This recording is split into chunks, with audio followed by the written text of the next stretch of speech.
world gone insane. An upside-down civilization cannot be real. A world of madness and terror. It's the Dana Gould Hour. Today's show is brought to you by Casper. Get $50 towards select mattresses by visiting casper.com/Dana and using the promo code Dana at checkout. Terms and conditions apply. And we apply them liberally. And we're back. Spring has sprung and we are busy as bees. But out of chaos comes order, and if not order, at least a podcast. This month we have our old pal Alison Rosen back, whose new book, Tropical Attire Encouraged, and Other Phrases That Scare Me, is available now, as well as her own podcast, Alison Rosen is Your New Best Friend. We also have comedian Blaine Capatch and raconteur and California comedy history gadfly Mike Carano are here. As for me, I'm back on tour later this summer after we wrap filming Season 3 of Stand Against Evil, which is, as we speak, in the high dudgeon of pre-production. By the way, I have just learned we have our own recap podcast called Pod Against Evil by two fine fellers. So give it a listen, won't you? In the meantime, speaking of podcasts...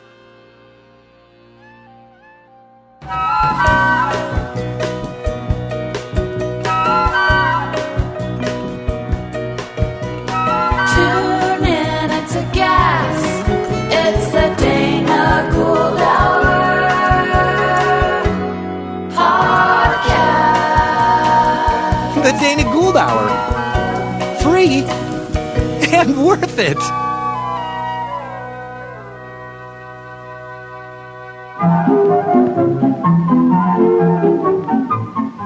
It's showtime.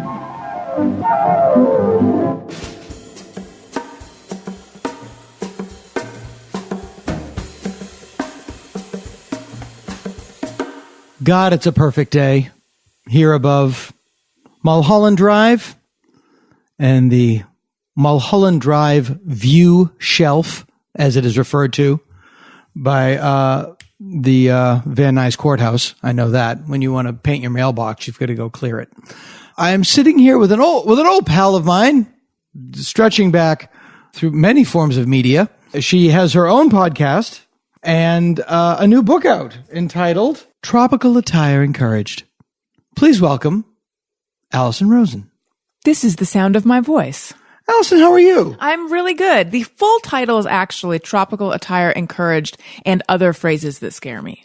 There's a parenthetical. Exactly. Yeah. There's a little coda to it. There's a little more, a little PS. Now, this book, I was looking through it. It's very sweet how the book came about.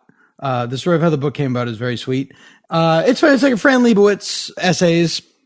And sure, thank you. It's a good pickup book. It is, yes, yeah. In that not you can a book that you can use to pick up women. A good book you can just pick up. If it turned out that you were trying to pick up someone who listened to my podcast, that would be a good book. That would be the book to carry around if you want to pick up a listener. And what is the official name of your podcast?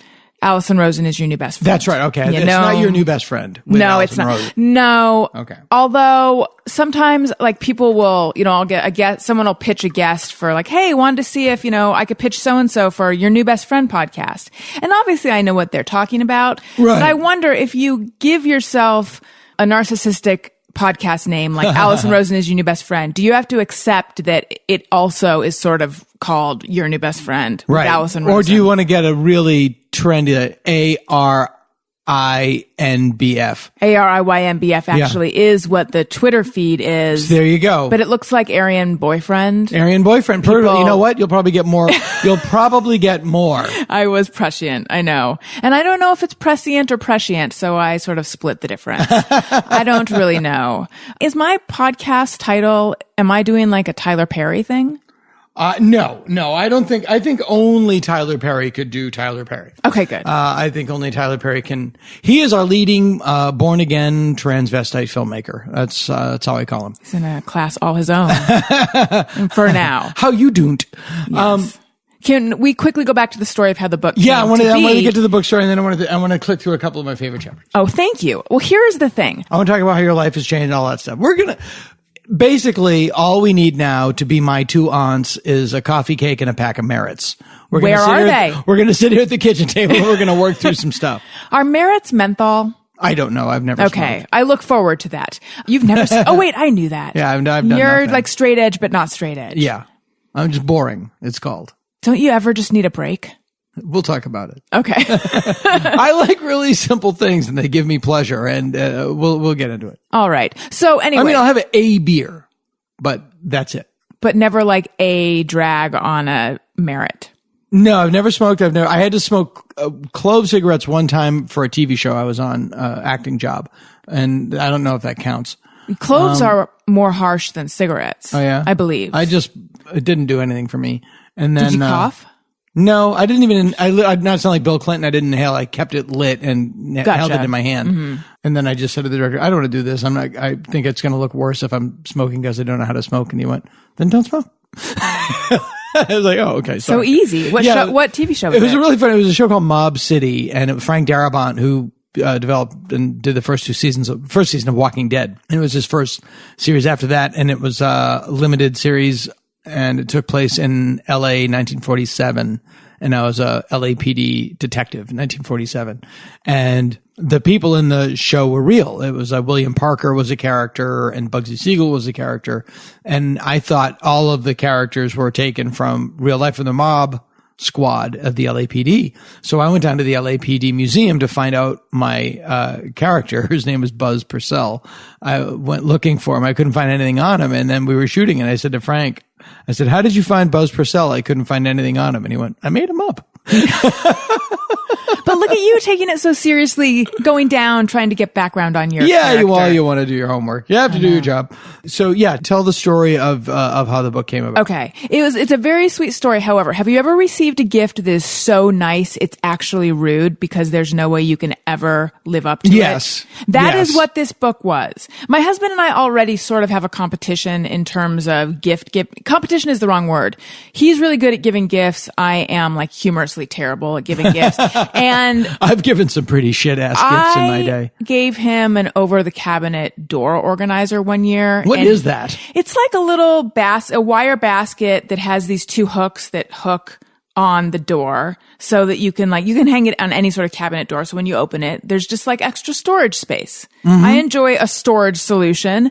We had just moved in together. It didn't seem like a terrible gift to me. It wasn't the only thing I gave him that year, but he still brings it up. He felt like it was insulting. He didn't understand it. I've done that. What kind of thing? Well, I gave my brother and his wife a wine tree, which was just don't give them anything. Gift. No, don't give them anything. Okay. Just like don't give. I gave my ex-wife on her 30th birthday an antique clock, an antique desk clock. He's like, yeah, that's what you don't give a woman on her 30th birthday, something old. You know? The whole gift giving thing. She literally upon opening went, "What?" What did she want? Jewelry or something? Yeah, something to make her feel young and beautiful. If I could have a do-over, I would have been a much better husband. I was clueless and was arrogant in my cluelessness. I was like arrogant that I knew so little about how to be a decent partner. I don't know. I'm just a guy. I had some potato chips. Did you? Which is just a fancy way of going, I don't want to try or change or grow. So when she had gripes, how did you take it? Could beat me up all the time. Yeah. It was a perfect failure machine. I look back on some of the ways I behaved when I was much younger and I think, wow, I really was in the wrong and I was an asshole. Yeah, I've done that a lot. I'm like, yeah, I'm completely wrong. I was entitled. Some things in my life that I'm really, there's a lot of stuff in my life that I'm responsible for that just shouldn't have happened. Yeah. No one's dead, but. Well, you're acknowledging it here on this podcast, but have you acknowledged that to the people? Oh, yeah. I'm not. Yeah. Yeah. I was just like, I could have been a better person there. Oh, that was the wrong decision. There are certain But I'm people- so good at making excuses to justify what I've done.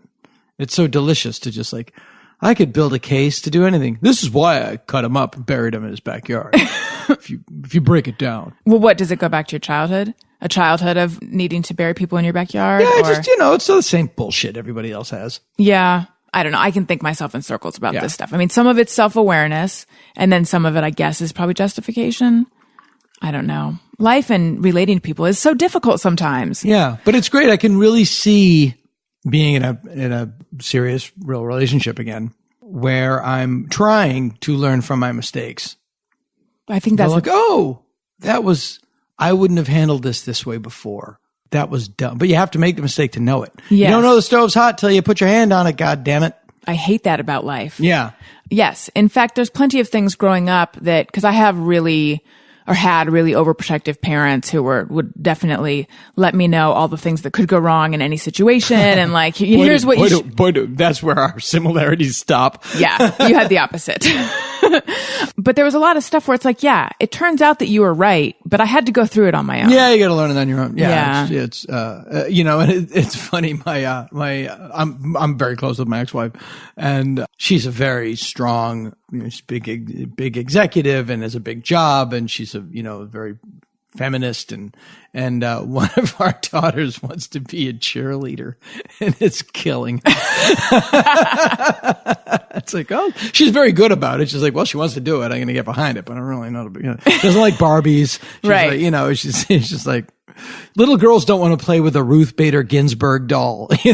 Like, I think about that so I have a baby who's 14 and a half months now, but I remember when he was very little, looking down at him and thinking, what if he turns out to be a football player? Mm-hmm. Like, what if he's all the things that I'm not, like super athletic, mostly just super athletic? I have all daughters because on paper, I'm a big homo. I don't like sports. I don't go hunting. Are those the requirements? The dudes, when I grew up, it was in the 70s. I didn't, I'm not into dudes. That's the deal breaker. Mm-hmm. Apparently that's the deal breaker. Right. My dad didn't understand that. Like, I had to have sex with a woman in front of him for her to like lighten up, on me. But I would think like, I don't, if I have a son who wants to, play baseball or something, what the hell? There's a Twilight Zone marathon on. Why do you want to go outside? But my girlfriend has sons, and I get on with them great. They're super fun. Are they like super masculine boys? Well, they're two. Oh, so probably they're not at the gym. They're at my gym. I've been there. Yeah, I go to my gym too. Yeah. Ball pits, swings. Yeah, I just fun every time I go into the ball pit, I just think my foot's going to hit the bottom and find a hobo skeleton.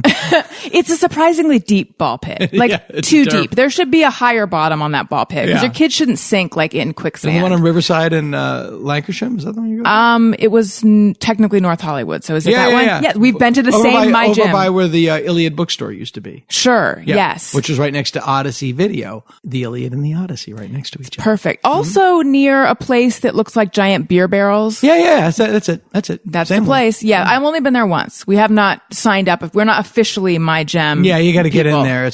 I remember we talked a lot about like you're trying really hard to get it right. And it was a whole thing involving science and money. Yeah, it was not sex, but science and money. Yeah, it's a gauntlet. It's a uterine based gauntlet. Right. And that seems like such a hurdle. Mm-hmm.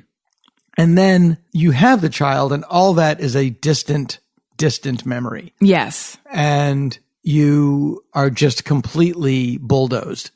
Well, the funny thing is it's alarming how difficult it is to raise a child. Not difficult. Well, it's time consuming. It's how your life changes on and on. I was going through some stuff in my closet, and there's this gift, those gift boxes you buy at like Target or whatever, those gray boxes, and they have like a place for a label and no one ever labels it. Yes. I have one of those in my closet up top, and I didn't, it's been there since I moved here a couple of years ago. And I was putting something away. I was like, what the fuck is in this? And I took it down, and it was 200 pictures from 89 to about 2007, right? When everything went on to when we stopped taking pictures. Right. And tons of photos of all of our friends when we were here in the 90s, starting out, like it's young me and young Mark Maron and young Kathy Griffin and young Jon Stewart, all these young people, Rob Cohen and stuff. And like, oh yeah, we did that. Oh yeah, we did that. And it was this chunk of my life that I didn't really think that much about. because it was not a long time ago, like in the 80s, you'd think about stuff because that's nostalgic. This is just, it just seemed like a little bit ago. But no, it was actually a long time ago, but it was just before you had a kid. And it just kind of gets stuck in the gutter there. Mm-hmm. You know, it's too close to the kid to look back on fondly. Right. It's just, but then you're like, oh yeah, there's this giant chunk of my life. Yeah. And it's brutal to look at just because of what the ravages of time. Yeah. And I really didn't appreciate when I was young. No, well, no one can't. does. Yeah. Yeah. Youth is wasted on the young. That's what they say. Yeah. It's so sage. Yeah. And then you have a kid and it's just like you go through the looking glass. Yeah. Well, now I'm just going to say cliches, but nothing prepares you for it. Uh-huh. And it really is hard and crazy, but worth it. I had a real hard time with the lack of sleep. At the beginning, but now everything's sort of smoothed out. When you were saying that, like, you go through. Yeah. They try to kill you. They do. They try to kill you. Yeah. Yeah. They really do. And then the second stage is their job is to kill themselves and your job is to stop them. Yeah. A lot of people will say that once they're up and moving around, you'll look back on that stage where all they could do was just lie there and you didn't have to chase them around fondly and miss it. Mm-hmm. I don't know if it's all too close to me. I don't know if there are moments where I'm like, oh, I wish I could just sit down and mess around on my phone. At the same time, I think with each new development, I enjoy it more. Like, and I know we're sort of heading towards him really being able to talk and converse and communicate. Because right now there's a lot of pointing and, and there's a few words. But I really look forward to when he talk, you moron! I am shaming him. Yeah. I just feel like that's how you should do it. But I look forward to when he can actually talk. But what happens is, and I have both of these now. My 9-year-old talks and is great, and I'm a superstar, and she loves me. And then my older kids are 14 and 15 now. And I'm an Uber driver that goes into the house with them and they're annoyed by that. It just happens 14, 15 and it's completely normal. Their job is to disassociate from you. And I individuate. Thank you. And it's all on, they're on track. Everything's, all cylinders are firing, but it's crushing. I imagine. It's crushing. I actually said to my oldest daughter, I said, you don't have to be a jerk every time you open your mouth. Sometimes you can just say something nice or say nothing. Yeah, it's a choice. It's a choice. I remember that just deep annoyance with my parents of like, God, when they really weren't doing anything They wrong. were probably just driving you somewhere. And you're just asking questions that I found super annoying. Like, how was school? Yeah. Stuff like that seemed very intrusive. Like my daughter was with a bunch of her friends and I was going to ask her where she wanted me to pick her up. And I go, so where do you want? And she goes, Dad, no. I'm sorry. Let's drive around in the circle for 4 hours.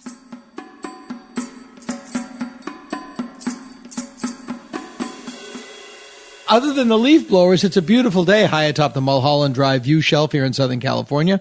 I'm joined by two of the funniest people I know from the beautiful state of Pennsylvania, Blaine Maynard Capatch. Hi, it's me, Blaine Maynard Capatch. I just found out about it. And, oh, good Lord. It doesn't matter. We're doing it. Housekeeping. Mr. Dana. Housekeeping. Mr. Dana, do you mind if we pop these balloons? No, go ahead. I think I left my symbols in here.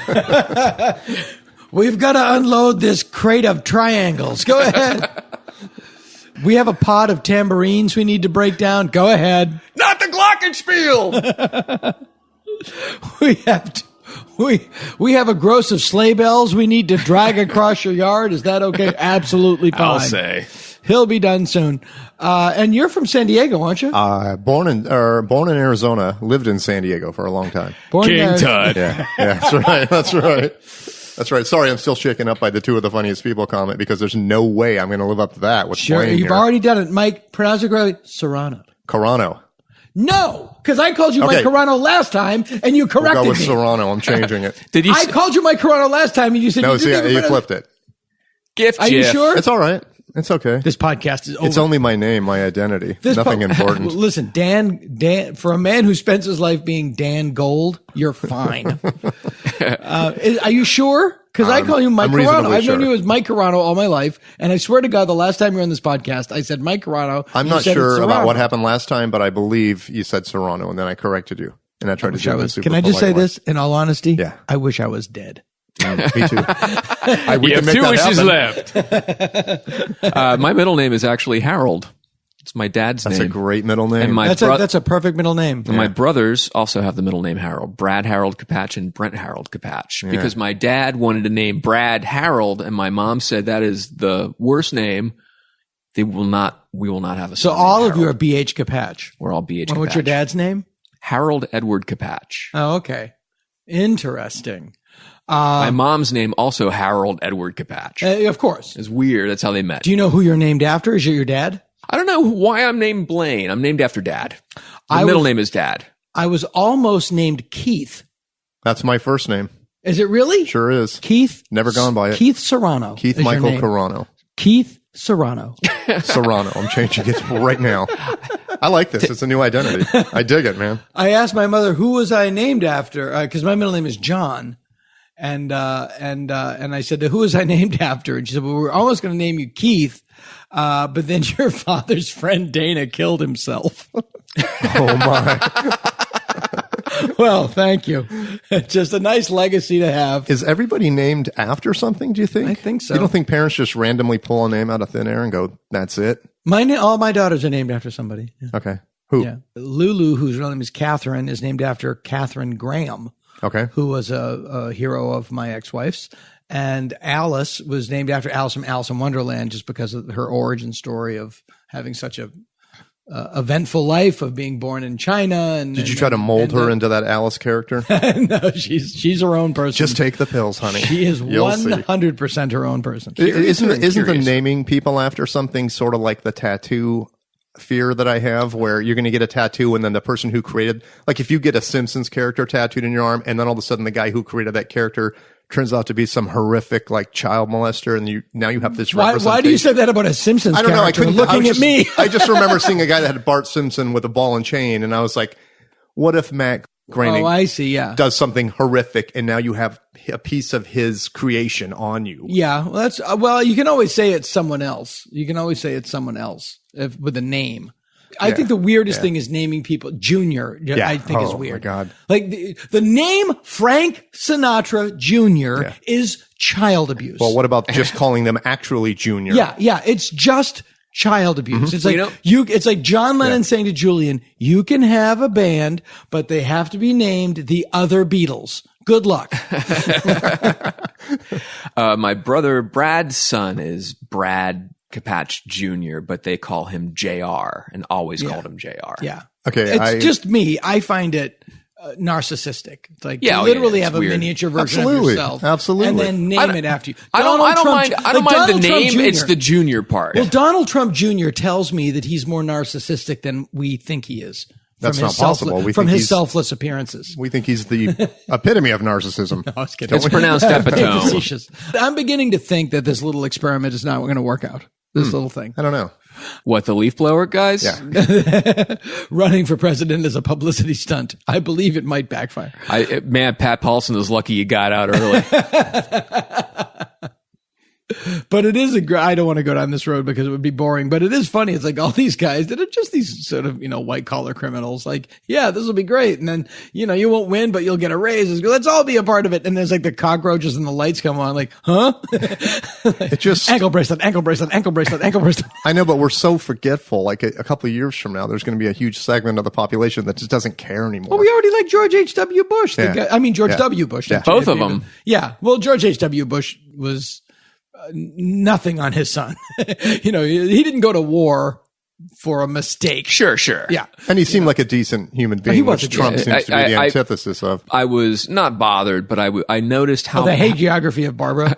Well, I noticed how much empathy I had for the Bushes when all this stuff started. When she died and he's sick now and all that stuff. Yeah. It's like, they're war criminals, but they're also people. You gotta, it's like the, you have to sort Everybody's kind of, you can't take that stuff personally, but then again, the stuff they did affected everybody personally. So true. I mean, where's the line of humanity? Yeah, no, it's true. And I think it's human nature. You just, all of them every president is responsible for people getting killed, some much more than others. Yeah. Johnson too, the Vietnam War went on for many, many, many years after we knew we couldn't win because two human beings didn't want to take the hit and be the first president to lose a war. And there was a historian, it was the guy that wrote the book on D-Day, and he's I can't think of his name, but he's one of the preeminent 20th century historians. The big D-Day guy. And he wrote the book on the Lewis and Clark Trail. And if I told you, Dave Barry? Now we're being strafed by World War I planes. But he said that neither one of them wanted to be the first president to lose a war. What's wrong with losing a war? Yeah. If you can't win it, it's just, Uncle, let's trade. It's hubris and ego. And, a war dragged on for, thousands of people are dead. It's like Stalin said, 21 people getting killed is a tragedy. 2,000 people getting killed is a statistic. I'm sure he used different numbers. But when it becomes personalized and humanized. Now, we were talking before we started. You were saying that you like driving. I was saying that I like driving, but you put a lot of miles on your car. I like driving. I will say that most of the reason I used to drive. Keith Carano. That's right, Serrano. I'm changing it. That gets me out of my IRS debt, right? It was mostly because of anxiety. I would just get in the car and it was kind of to run away, and I would just go out to the desert, or I would drive out to Arizona, or I still do it. I go to Death Valley every 3 weeks or your 4 Instagram. Weeks. I tell yours is there's 2 Instagrams that I tell everybody, go to this one, go to this one, go to this one. Thank you. And yours, which is always hilarious. But I like the idea, and it must be some kind of search for something, and just being in the car, and I love the sealed vehicle idea, and just. It's also doing something while not doing anything. Yes. It keeps you occupied, but you can zen out because you're not consciously doing anything, but you're subconsciously doing a lot. It feels like you're accomplishing something in life. But you're not. Yeah, you're absolutely in the same not. exact way. In the same exact way. Yeah. I like to go up to past Topanga, like up to Canaan and drive down towards the beach, and then go up Mulholland Freeway all the way to the end of it. The twists and turns is gorgeous. And then just drive down the PCH. Now, you have a cool car, don't you? Yes, I have a 1977 Pacer. Oh, I wish. Making a comeback. It's a Hornet. No, I have a regular old. I have a Volkswagen Tiguan that I adore. And what's a T1? It's just like the GTI SUV thing. What is that? It's just not a bug. I have an old. I have a vintage Volkswagen. I have the square back. I have a 74 412. Oh, that's rad. Yeah, but I haven't started it. I've driven it twice since Ollie's been born because it doesn't have a safety seat in it for a kid or a driver. And we should just clarify, Ollie is your husband. Yes. Yeah, we got married in Bruges. I don't know if it's a gender specific thing. It seems like a very dude thing, just kind of getting in the car and driving. Yeah. I remember when I was I don't do it as much now that I have a kid, obviously. Of course. Yeah. But I would take him and let him fall asleep in the back, drive around while he would nap. Yeah, and then you'll listen to some music, whatever. That seems to be a thing all parents do, is put their kid in the car to get him to sleep. Yeah. It doesn't work as much as sort of dangerous. Yeah. I would doze off immediately and then rolling down a cliff. With my adult female social companion, who we Stockard Channing. If we're out and then the kids are in the back and they fall asleep, we'll just drive around the valley. We'll be out in the valley and just drive around. It's great. I'll take the long way. Chat, I'll go through this weird neighborhood. There's a crazy house. Yeah, you talk, you hang out, and the kids are in the back. Yeah, it's great. It's really fun. But are you still, because you recently, not as much. You're going through a big life change right now. Yeah. Keith.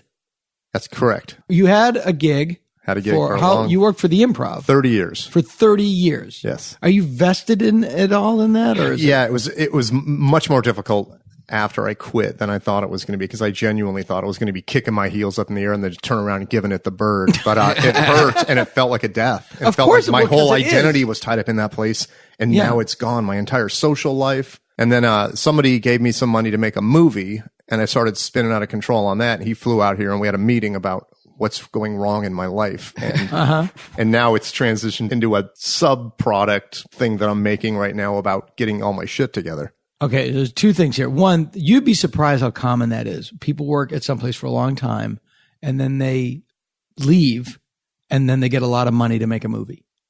That's what I was going to say.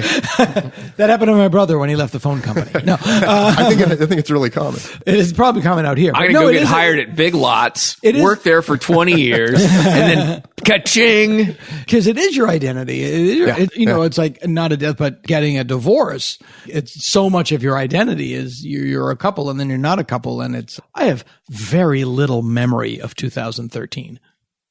I don't remember much of. People have talked about stuff that's happened. Like, what? When did that happen? And then it's just gone. Yeah. A year is just a wash. It's probably like an internal mechanism that keeps you from just drowning in your own sorrow. Yeah, well, you're in shock. And your brain just, it's like people get in terrible car accidents, so they get into like a fugue state. Yeah, and you're just, with a divorce, especially with children involved, it's a ghastly thing, and it goes on for a long time. I can't fathom it because just breakups like devastate and just kill me. Like all of my ambition is just gone, and I'm like, Yeah, and then you look back on it a few years later, and you're like, God, she wasn't even nice. I don't even like her.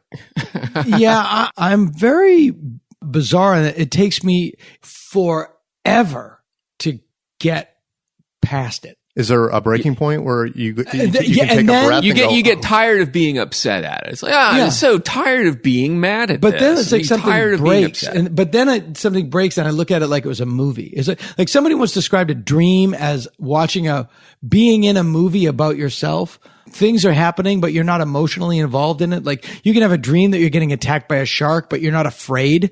You're just experiencing this weird thing. I look back on like a movie. After a period of time, I have no emotional connection to it. I worry about myself. Like, is that normal? But don't you wish as humans we could expedite that and get right to that? I don't know if it's healthy. I don't know if it's normal, or are you supposed to have some emotional connection to it? I just look at it like it was a movie I saw. You don't even remember what you were thinking or why you were thinking it. And because time erases all that kind of stuff. I'm friends with the people that want to still be friends, and I'm not friends with the people that don't communicate. I'm just always surprised when I see somebody in a long-term relationship and they break up, and one of the people in the relationship is just fine. Like 2 weeks later, they're already dating. They're enjoying but I wonder their life. if they're fine 2 weeks later. But I wonder if they're fine a year later, or a year later. Like a lot of times, you put it off. That's what I do in breakups. Like the first 4 months, I'm like, okay. And then one day I'll wake up and it's like I get hit in the head with a hammer. Yeah. And you're coming out of the shock of it. And then I'm like good for a year and a half of misery. I don't know why I'm funny. I'm funny for that year and a half though. God damn it, I'm funny. Do you know who Jim Carroll is? Yeah, of course. Basketball Diaries? Yeah, he wrote the Basketball Diaries, and they had a band called the Jim Carroll Band. They had a really good album. Starting a little movie called Ace Ventura. Hello. Was he in Ace Ventura? No, I was thinking Jim Carrey. I was like, one of our great painters. Yes.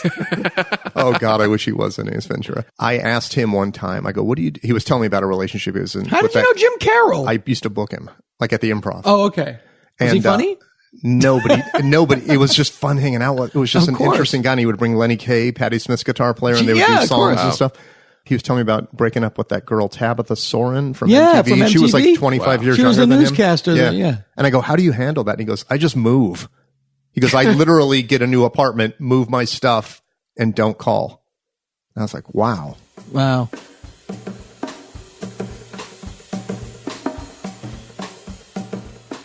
Yeah, I remember being in high school and there was this guy, Dave, who I had a crush on, and I think it was his grandfather picked him up from school and pulled in and then got out of the car and like waved his arms up in the air and went, "Dave!" Oh, God. But I remember thinking I would probably have to change schools if someone related to me did that. I always taunt my kids that I'm going to go up to their friends and go, "You know why Lulu is the coolest kid in school? Because her parents are her best friends. And that's cool.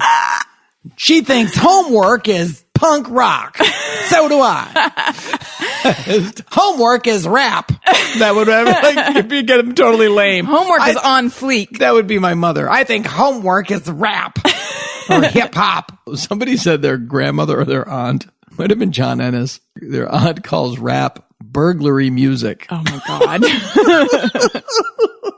All right, guys, hit the music. Shouldn't we be quiet? No. Well, you're saying all of these things about but then you have a chapter in your book called Adulthood is an Illusion. Yes. So unpack that. Okay. Because it is. You're just a kid in an old body. Yes. I'm a 50-year-old man trapped in a 53-year-old man's body. That's how I look at it. I wrote that before I had a kid, and I had just moved in with my now husband, then boyfriend. I think the book goes through his being my boyfriend, and then fiance, and then we were planning the wedding. And and nothing more erotic than planning a wedding. Oh my God. So much talk about favorite flowers and that whole thing. Great lesson learned. If I ever get married again. Elope? A phrase to not say when planning a wedding. I don't care. Don't say it. Care about something. See, you've learned. I have learned. I do this with Barbara all the time. My whole way to be, I'm pretty easy peasy. Okay. And sometimes verging on lemon squeezy. Oh, wow. Yeah. I thought it went to Japanesey. Oh, could be. Not in my house. That makes sense. Yeah, I don't say it out loud. Easy peasy and Chinesey, I could say. Okay. So I was always like, want to go to dinner night? Sure. All right. Where do you want to go? Like, to me, that's my instinct is I'm so open-minded that wherever you want to go, I'll take you. But really, sometimes people don't want to have to make that decision. They want to go, hey, let's go here. I checked it out. It's great. We're going to go there. We're going to go there at 8. Right. I'm going to pick you up at 7:30. What I want is to have a discussion of options with my husband and for him to care about the discussion of options and to offer ideas. And he does not. In terms of restaurants or in life? Both. Murder, suicide, or graceful old age? Let's discuss. I don't care. Yeah. No, that's not the answer. You have to pick one. Whatever you want. Whatever you want. I'm happy with either one. But although I do have the feeling that a lot of murder suicides about halfway through become just murders.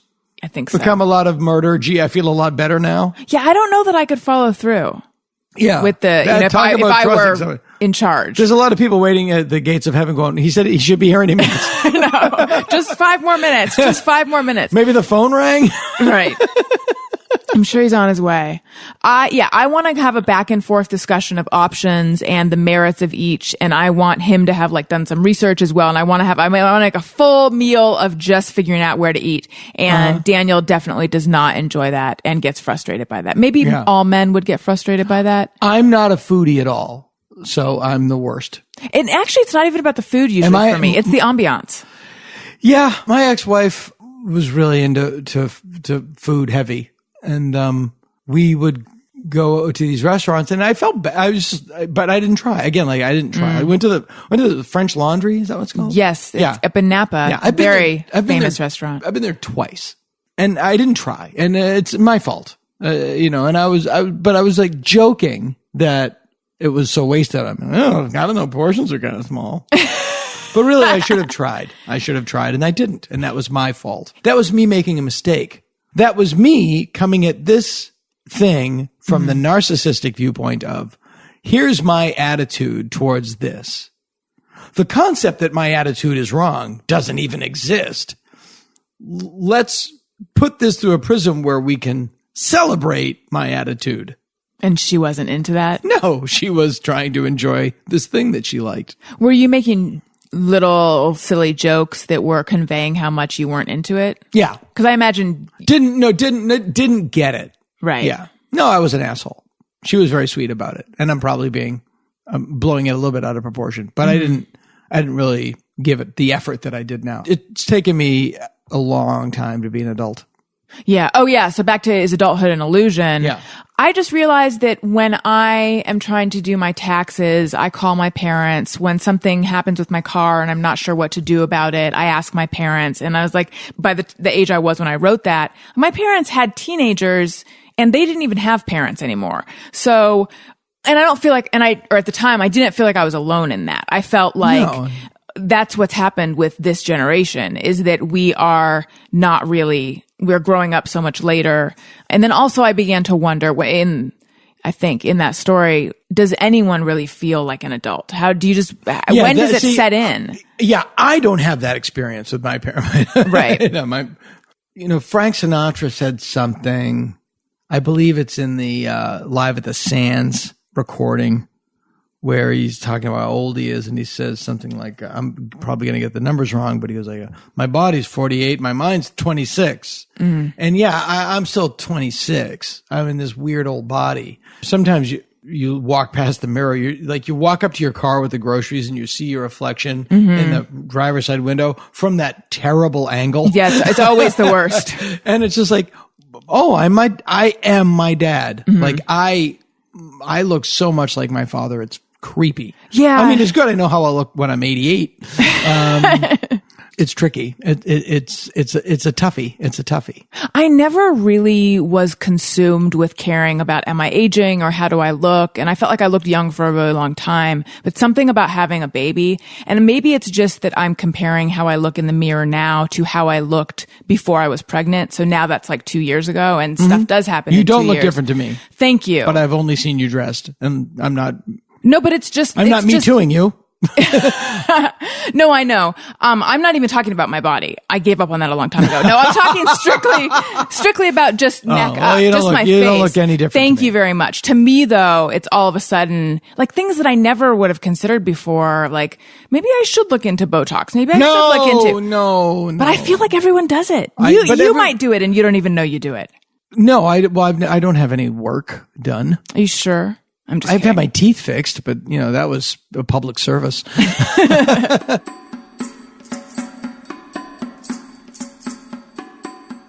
A friend of mine was talking to somebody, and I was just like, "This is what you do: you say this, and then you delete them, and you block them on everything, and you forget about them." And I was like, "Why couldn't I take that advice? Yeah, no Why way. couldn't I? I would No be way. so much cooler if I had just taken that advice and just turned off the light." And Do you left think that it's being room. honest and just accepting the breakup? Because I don't accept things. Like the breakup happens and I'm still clinging to it, 2 years later. Well, Not you're, clinging, You're but- you're in a really healthy, solid relationship. Yeah, I've been with Vera since 2001. Did you have like a devastating breakup before that?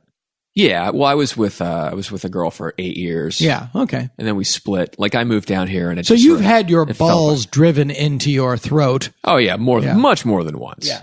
I do find that I look back on all the good stuff. I look back on all the bad stuff. I remember that, like Brian Whalen. Do you know Brian Whalen? Yeah.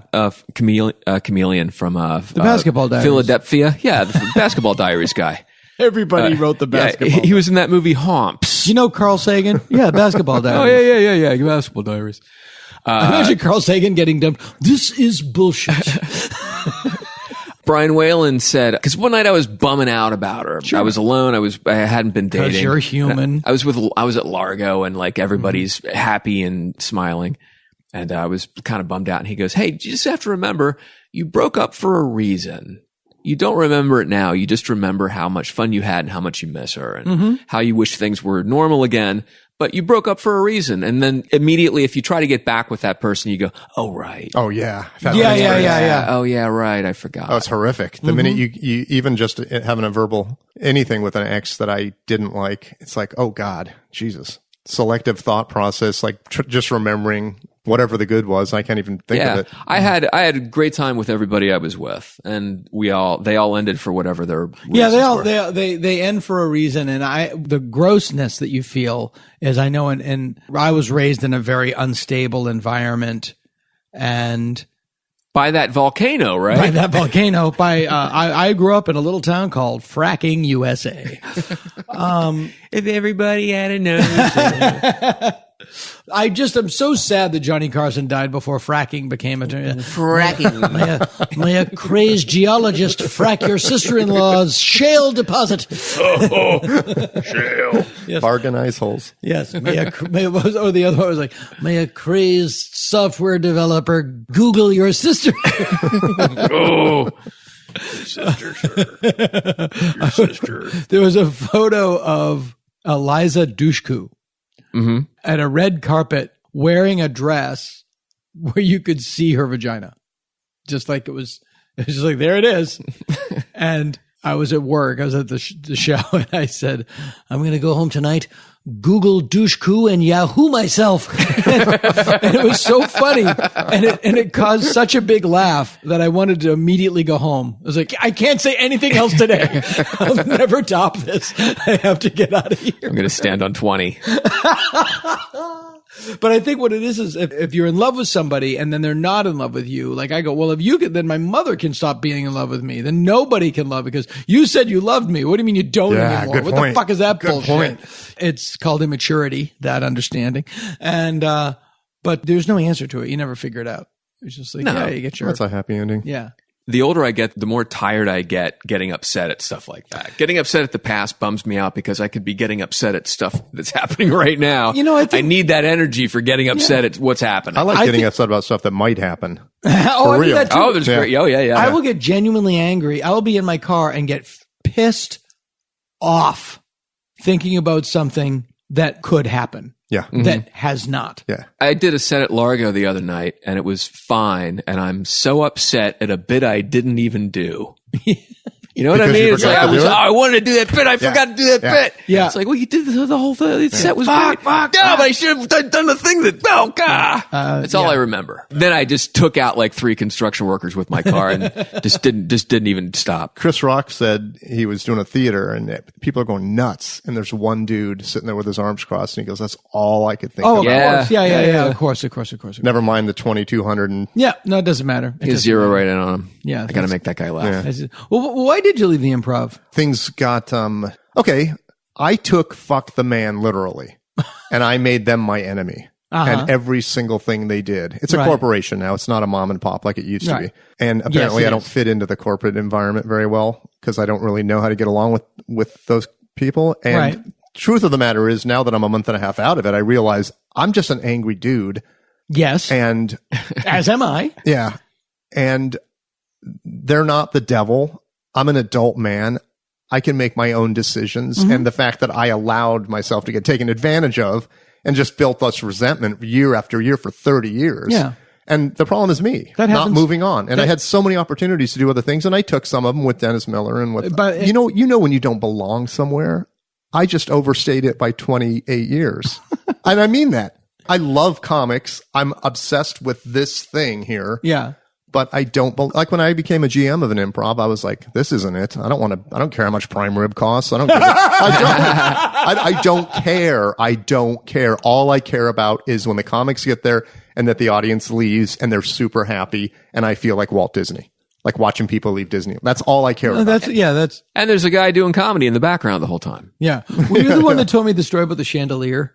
It was an improv. They had a corporate guy come in. Oh no, kinda we like still, do this. yeah, that probably Yeah. that happens Yeah. all the time. And so the guy was like, "We're going to put a chandelier here." And the guy went, "Why? The last meeting, This is a So we can comedy- turn it off for the Well, show. If there's anything about not just the improvs, but any of these, and I can only speak about comedy clubs because it's my experience. I'm sure it goes with a lot of things. The death knell is when they try to make a comedy club not a comedy club, and when they try to make comedy clubs great restaurants with comedy. That's Or- the funny part. or- No, that's or- exactly. Piano bars where they also do comedy, Yeah. or it's really a theater and there's also no, this is a comedy club. You're in the circus, own it. Yeah. And be in the circus. You know The what's wrong attitude with the is- circus? Nothing. Circus is great. Yeah. Their attitude is this is a hospitality business, not a comedy club. I In mean, what I was regard? told that directly. This is a hospitality company, and I don't even know what that is I don't even necessarily. know what that is either. Isn't that also the speech they give at the Bunny Ranch? Listen, if they pull you over on the way out of here, you tell them it's a hospitality club. It's not a brothel. If you itch, don't call.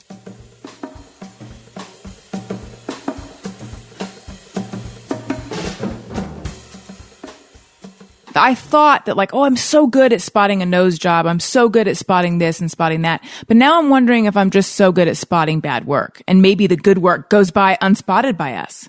Yeah, that would be terrific if that's possible. But the risk of having the bad work, I know. and then you know, it's like, I know. I probably won't do it. I'll and just talk especially about guys, it. like you see guys with they're pulled really Yes. tight, and it's just like you just look like a normal person reflected in a puddle. Yes. Here's what I think. I think that all of that stuff can make you look smoother, but I don't know that it makes you look younger. Well put. Thank you. Well put. Yeah. I don't think you you look ever glassy. I don't think you ever see someone who's 65 after having a bunch of work and be like, "What? Look at that 38-year-old." Yeah, you just get it, and then I'll do that, and then I'll just think about like, well, Tom, I have 4 or 5 heroes, and like in that regard, like Tom Waits, like my goal now, and I'm only in my early 50s. I've got a whole other life to lead, but my weird old guy, like I'm totally down with being a weird old guy. Who's Like, the weird old woman though? As a woman, who can my Tom Waits be? Debbie Harry or Patti Smith. Okay, that works. Thank you. You know, you are who you own it, and you and that's it. Yeah, you grow sort of contemptuous of youth worship because you've seen. We're now in the 4th cycle of it. Right. I know comedians who were in their 20s that made fun of me for being in my 40s, and now they're in their 30s, and they're annoyed that there are comedians in their 20s. And I laugh my ass off. It's just gonna get worse. And also you just see different versions of people. It's like, oh, I remember when you were so-and-so. Yeah, you used to have a different name. Oh, wait. Who are you talking about? Just like comedians or bands or that come along. Like, Oh, yeah, right, I remember right. when you were you used to be that. Yes. Yeah. They're on their 3rd version. Yeah. And the young people don't realize that this has been done already. Yes. Yeah, Jennifer Lawrence. Yeah, you used to be Faye Dunaway or whoever, you know. Right. Yeah, it's just, you come along. Yes. That makes sense. You come along. It's just cycles. And after you see a bunch of cycles, you just kind of yeah, okay. Yeah. And do you still, now that your parents are grandparents, do you still go to them for advice, or now they just completely annoying? They're actually less annoying now because of the way they treat Elliot, and watching that is very sweet. I feel more like an adult than I did when I wrote that story. Something about having a kid and getting married. Yeah, that's true. And just going through that looking glass that you mentioned before makes me feel a little more. I probably would go to them a little bit for advice, but not that like, I feel helpless. I don't know what to do about the following situation. Although here's a real like basic life thing that I don't quite know what to deal with. So I am still fairly inept at stuff. My driver's license, I've had the same picture since I was in my 20s, I want to say. Oh, I need to talk to you about that because I would love to not have to go to the DMV, but I hate my driver's license picture so much. I don't even love that picture, but it's definitely a more youthful version of me. However, I'm going to show you my driver's. Okay. I'm going to show you my driver's license picture right now, live on the air, and you tell me who looks better: the person sitting across from you or the person in this picture. I can't wait to see this. It's the same guy. The fact that you've taken this long is so insulting. I look so much like my dad in that photo. I don't think it's a bad photo. Oh, it's a terrible photo. I don't think it's a bad photo. This podcast is over. I was never here. This guy in front of me looks better, but I really don't think that's a bad photo. You look kind of dashing in that photo. No. I look like that. Looks like my dad's ID to work for the phone company. All right, I'll get mine out. Yeah, let's see it. But again, it's not the best photo. I am someone, people always assumed I was goth, and I never understood why. When you see this photo, you will understand why. Oh, yeah. Yeah, that's great. That's clearly you. From 20 years ago or so. And it's not, it's less, it's like 15 years ago. Yeah, but you look, you have black hair and you're wearing dark lipstick. Yes. And you're wearing a black thing. But So goth is an anyway, easy look. But I never identified as a goth. I just always wore black, was pale, and wore goth-esque makeup. It was just how I did my makeup. Yeah. I've always liked that aesthetic, but what is the emotional, what is like, I get what being a mod meant. I get what being a punk meant. I get, what did goth do? What does it accomplish? As my mom would say, what's the point? Yeah, what is the point of what is the point of it? Well, I think what's it has the to end do, game? I think it has to do with the kind of music that you listen to. But I think also, like if you're into the Smiths or the Cure. Well, say I love all that stuff. See, you could. But I'm not. I'm not goth. No, you don't have black fingernail polish on. No. I think maybe you hung out at cemeteries. I did. Well, I did. You appreciated the fragility of life, and you were emotional. Yeah, okay. And bummed out. I mean, that I didn't hang out at cemeteries. I am goth. Yeah. I might actually be. I just didn't identify as. I grew up next to a cemetery. Did it freak you out? No, it was my address. I lived on 9 Cemetery Street in my entire childhood. And our last name was Gould, so yeah, it was kind of a town joke. It didn't freak you out, though? No, that's all I knew. I thought, you grow up, I assumed everybody lived near the cemetery. Right. I mean, that's where we played. That's where my friends and I rode our bikes. I learned how to ride a bike in a cemetery. I don't believe in anything and yet weirdly creeped out by cemeteries. Unless I'm actually going there to visit a specific grave, and then I think it's like sweet that you can do that. No, it was literally our player, because when I was a kid, very little, Dark Shadows was on. It was basically, for people that don't know it was Twilight as a soap opera during the late 60s. It was a young girl and a vampire and a werewolf, but it was a soap opera. It was on 5 days a week. And it was very, very popular in the late 60s, early 70s. My older brothers are into it, so I got into it when I was too young. But we used to go down the cemetery and play Dark Shadows. That's what we do. And we would hang out in the cemetery. Just hang out in the cemetery. And there was an article in a local newspaper that my mother still has that just said, Hopedale Village Cemetery. Place where children play? Question mark. God, that sounds like something from Mr. Show. That's really funny. Back to the driver's license, though, I need to get a new one. Mine expires on my birthday, which is in a couple weeks. Yeah. I haven't received anything in the mail, even though I know I was supposed to. What do I do? I'll tell you. I really don't know. You go online. I just did it. You go online and you look up license renewal. They say they're going to send you something. If they don't, you just make an appointment. And then you go to the DMV. You go down, you take How many hours are we talking? It's been if you make an appointment, really long it's an time. hour. If you make an appointment, it's an hour. Okay, good. Yeah. Because now that I have a child, I can't spend all day at the DMV. Do it. If you go to the DMV without an appointment, you deserve what you get. And where is this DMV? Oh, there's don't know. plenty of them, right? Yeah. This DMV that you people speak of. Right. And it's all those people that every time there's a problem, they want the government to handle it. Go to the DMV. That's the government. Right. Post offices as well. Yeah. But the government does a lot of great stuff. NASA, the Marines. Yes. Yeah. Oh, yeah. No, sorry. I was not saying anything negative about Post Office I. I was just saying that is also your government. That's a canard that was started in the Reagan administration, where they said government's not the solution to the problem. Government is the problem. Right. And that's a handy slogan. That's great. It's like we have nothing to fear but fear itself. Great collection of words that actually doesn't mean anything. And but people take from that government is evil and must be destroyed. And as a result, you get people in government who hate government. And that's why our country's in the shitter. It's not doing so well right now. Not at all. These are not the best times. Not at all. No. And people will still go, and here in the greatest country on earth. I'm not so sure. Well, then if you don't love it, why don't you leave it? As the late Barry Crimmins would say, because I don't want to be victimized by our foreign policy. But it is amazing, you grow up and America's the greatest country on earth, and blah, blah, A, B, C, D, E, F, G. And then you go to other countries and oh my God, they think they're the greatest country on earth. Don't they know that we're the greatest country on earth? Right.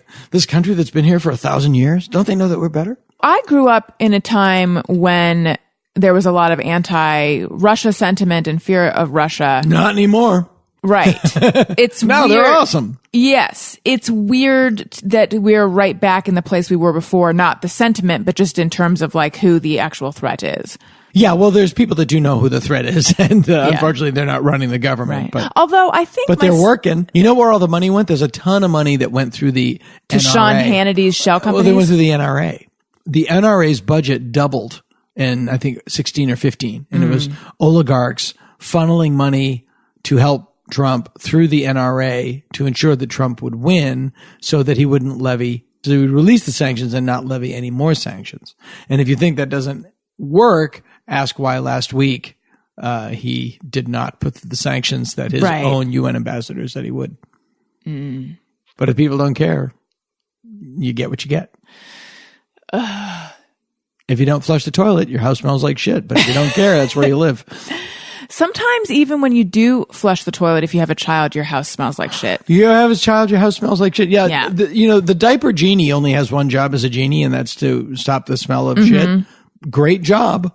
Does it actually do it? Not at all. Okay, I was going to say. It just gives you a terrified... it has that weird diaper smell, and it's a terrifying thing. Yeah. They're grotesque. Yes. We don't have a diaper genie because I heard they don't work well. We have a diaper cord that doesn't even try to mask the odor. It's just a receptacle for We poo. throw them in the trash. Try not to leave them out. We throw them in this little thing, but then it smells and the smell emanates. Between kids and animals, so much of my life is other... People's poo? People poop. And I don't like poop. And yeah. So much of my life. That's pretty normal. I was like, when a dog watches you pick up its shit, does it think he thinks he's in charge? It's true. Who trained whom? Nice job, boss.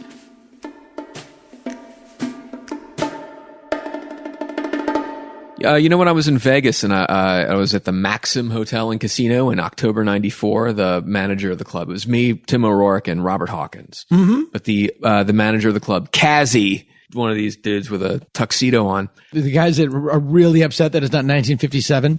Yeah, well, it's 62 maybe. Yeah. Give him 62. Yeah. He told me one night, he said, "This isn't comedy, this is entertainment.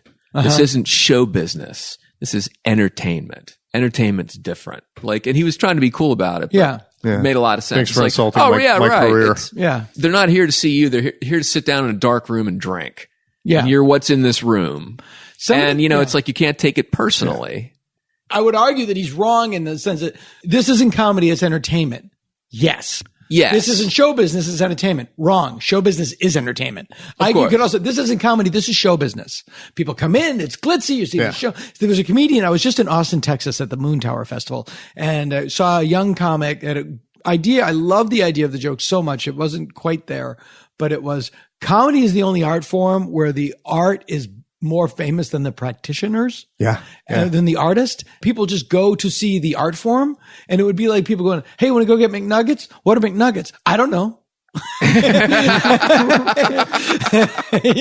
I think about that a lot, how devastating it must be for you guys as professional comics, because your ego just gets kicked down so Nightly. But I mean, honestly, you do this thing, you've developed this skill, and you've gotten to a level where you're the best at what you do at this art form. But one night you might sell out, and the next night there might be 15 people. And I'm like, how much does it take to keep going? And you do, the longer you've been in, it's not like, you don't get tenure. The longer you've been in it and the more established you become, sometimes the harder you have to fight. I have a friend who lives in DC and he's well placed politically, and he was at a big Donald Trump, Michael Cohen. And was at a big fundraiser. DNC fundraiser or Clinton Global Initiative fundraiser, big fundraiser. And he's at the top of this skyscraper building in DC. And it's like the Soho House of DC. And he hears Elvis Costello and he realizes that it's live. And he goes into the theater of this Soho House thing. And there's Elvis in a 400-seat room playing to 150 people at midnight. It's 2 years ago. Wow. And I just walked down, stood on the stage and watched the show. It was him and the attractions. They did a full show. They all got paid. Nobody was listening. Nobody cared. And this is Elvis fucking Costello. Well, it just goes to show you it never ends. It never ends. It never ends. The shit sandwich is served 24/7, 365. I've been to those shows. I went to it was a corporate, not a corporate, but a buyout when they hired No Doubt. And the sound guy called me and goes, "There's no one here. You can bring whoever you want." And I was having the best time of my life, but I was like, this is sad. There's no one behind me. I'm just standing there. But it's like Elvis Costello said, it's the reason I wear flashy suits. I'm in show business. It's just at a certain point, you're just like, I'm in show business. This is what I do. Got to put on a show. Yeah, I got to put on a show. It's a show. Sometimes there's going to be a lot of people, or sometimes there's going to be none. My brother's a prison guard. I do this. That's it. I'm in a band. We wear masks. I'm dancing girls. Put on a show. I'm not plugging a band. Since when did you start wearing masks? Is this whole band, Skull Swingers? This is a mask. It's also Skull Swingers. Yeah. I didn't know you wore masks. Yeah, we all wear masks. It's easier. That way I don't have to worry about how my hair looks. Is it miserable? Yeah, it's hard to see. It's fun, though. Because there is a fantastic band, and I don't get that excited since I'm old about new music that I discovered like 6 or 7 years ago, and they wear monkey masks. Are these the guys that have the snack cannon? No. This is everything I don't like in a band. Masks, no offense. No, it's everything I don't Blaine like. Capatch? No. Wow. This is everything I don't like in a band. 2 synthesizers and a drummer singing through a vocoder playing dance music. I'm like, that's not pretty appealing. wretched. They're one of the most unique musical bands I've seen in a decade, and they have the worst name in the history of music, Fart Barf. Oh, Fart Barf. But they're so goddamn good. That's one, Fart Barf designed the interstellar rocket. 2, that's the greatest. It's my middle name, actually. Who was the guy that was friends with Tom Waits that's been around forever and he still hangs Chucky out? Weiss? Yes, Chucky Weiss. I saw Chucky 2 weeks ago. Yeah, he had a guy on stage in the 101 in overalls that just sat there, like sat in a chair for an hour. He was in the band. That was his gig. Yeah. Chucky Weiss used to own the Viper Room. Did he With really? Johnny Depp. I had no which idea. is why he's in Ed Wood as one of the transvestites. In the one Flashy, Chucky Weiss is the one where he goes, Exotics 2. That's Chucky Weiss. So Nick's on the Nelly without losing. No, what does he says? It's the funniest line. And it's the only scene in that movie that is handheld because Tim didn't really know what Bill was going to do. So he's just like, just let Bill go. And he's like, Nick's on the Nelly without losing naivete. I adore that movie. Yeah, well, that's a perfect It's the movie. most inspirational movie I've ever seen. It is. It's a perfect movie. And I'm friends with the guys that wrote it. That's one of the craziest goddamn things in my life. I To me, saw it's one of the Chucky Weiss, greatest my things. friend's band, open for them at the House of Blues in the 90s. And I remember the girl I went with was completely bent out of shape. And she was like, this guy's just a racist. What are you talking about? He has a song called Bad Juice in the Valley. And she thought he was saying Bad Jews in the Valley. Didn't let me know till after the show. But then I saw Chucky at Farmer's Market within a week. And I was telling him I was at that show. It was fantastic. Yeah, you guys are really great. I'm sorry I didn't stick around to watch you play. I go, no, I was just there watching the show. And he goes, yeah, you were great. And I finally just went, thanks. Yeah. Yeah, thank you. Yeah, great. Yeah. I saw the weird. Just take it. Yeah, just take it. Just take it. Yeah. I once saw a friend of mine. I won't mention this. I won't mention this person's name because it's a weird story. Comic, very good friend of all of ours. And Lord Buckley. Lord Buckley. And we're at a benefit and Shanling was there and he goes, would you introduce me to Gary Shanling? He's my hero. And I go, hey Gary, this is so-and-so. And he goes, hey, nice to meet you. And Gary goes, hey, no, we met. I go, no, I would remember that. And Gary goes, no, we met. I walked away. I was like, what? What just happened? And the guy questions his mind. Yeah, that's why I've been very lucky meeting my heroes. Yeah. Yeah, for the most part, I've been pretty fortunate meeting my heroes. But they've all been lovely. But because if that goes south, that's a terrible. Bobcat always tells me, do not meet people. Do not do this. Do not go there. Do not meet that guy. Yeah. Did he have a bad experience? He probably did. I don't know what it was, though. Same with you guys. I've been super fortunate. I've met everyone I really. Well, who are the I want to get both of you top 4. Paul McCartney 4 times now. 4 times? Yeah. How's that? What? From Wings? Johnny Cash, from when I was 5 years old and I would lay in bed listening to AM radio, just became obsessed with Johnny Cash. And when I got my driver's license, within a week, I went and saw Johnny Cash, and I probably saw him 25 times since then. And then somebody introduced me to him. And of course, I tried to be funny and it backfired completely, but that was on me. He doesn't really. Mike Carano, I hope you die. It's Carano! Was he just like rude or just? No, he was meeting a bunch of record company people and they were all giving their credits. And I went, Mike Carano, big 0. And he just looked at me like, fucking idiot. And it didn't matter. It didn't ruin anything. I mean, it was fine. Yeah. I've totally fucked up, though, by trying to be the guy that I thought I was, which is the guy who's not impressed by people's celebrity. Yeah. And acted like I didn't know who someone was that I really liked.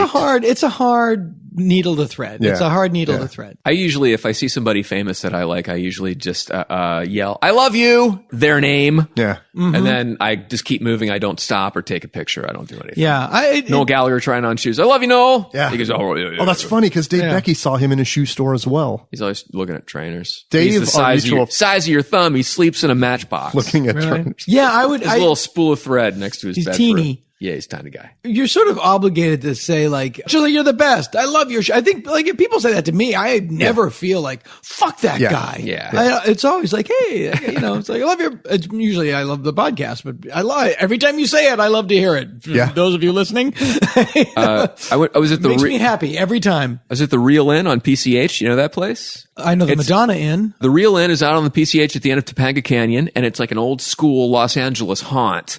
It's like really good seafood, fresh seafood, like long picnic tables and booths and stuff. You're just making this up. No, it's fantastic. No, I'm kidding. But are you talking about the outdoor place where you get your food inside and bring it outside and eat with a view of the ocean over the highway? You can, yeah. But it's right along PCH, like a neon sign and stuff. Yeah. It looks like people should be named Tab and Troy there. Mm-hmm. And it's like an old, 1962 Beach Boys place. Oh, great. Awesome. I go there all the time. It's a great drive. Next time you go, you and I are going. Let's do it. We're going. It would be fantastic. Wait a minute. We're going to wear matching outfits. Okay. We're going to get white shirts with the red horizontal stripes, like those Beach Boy shirts. Oh, yeah. Uh-huh. Can I be Mike Love? Yeah. Short tennis shorts, short white tennis shorts, and socks pulled all the way up. Okay.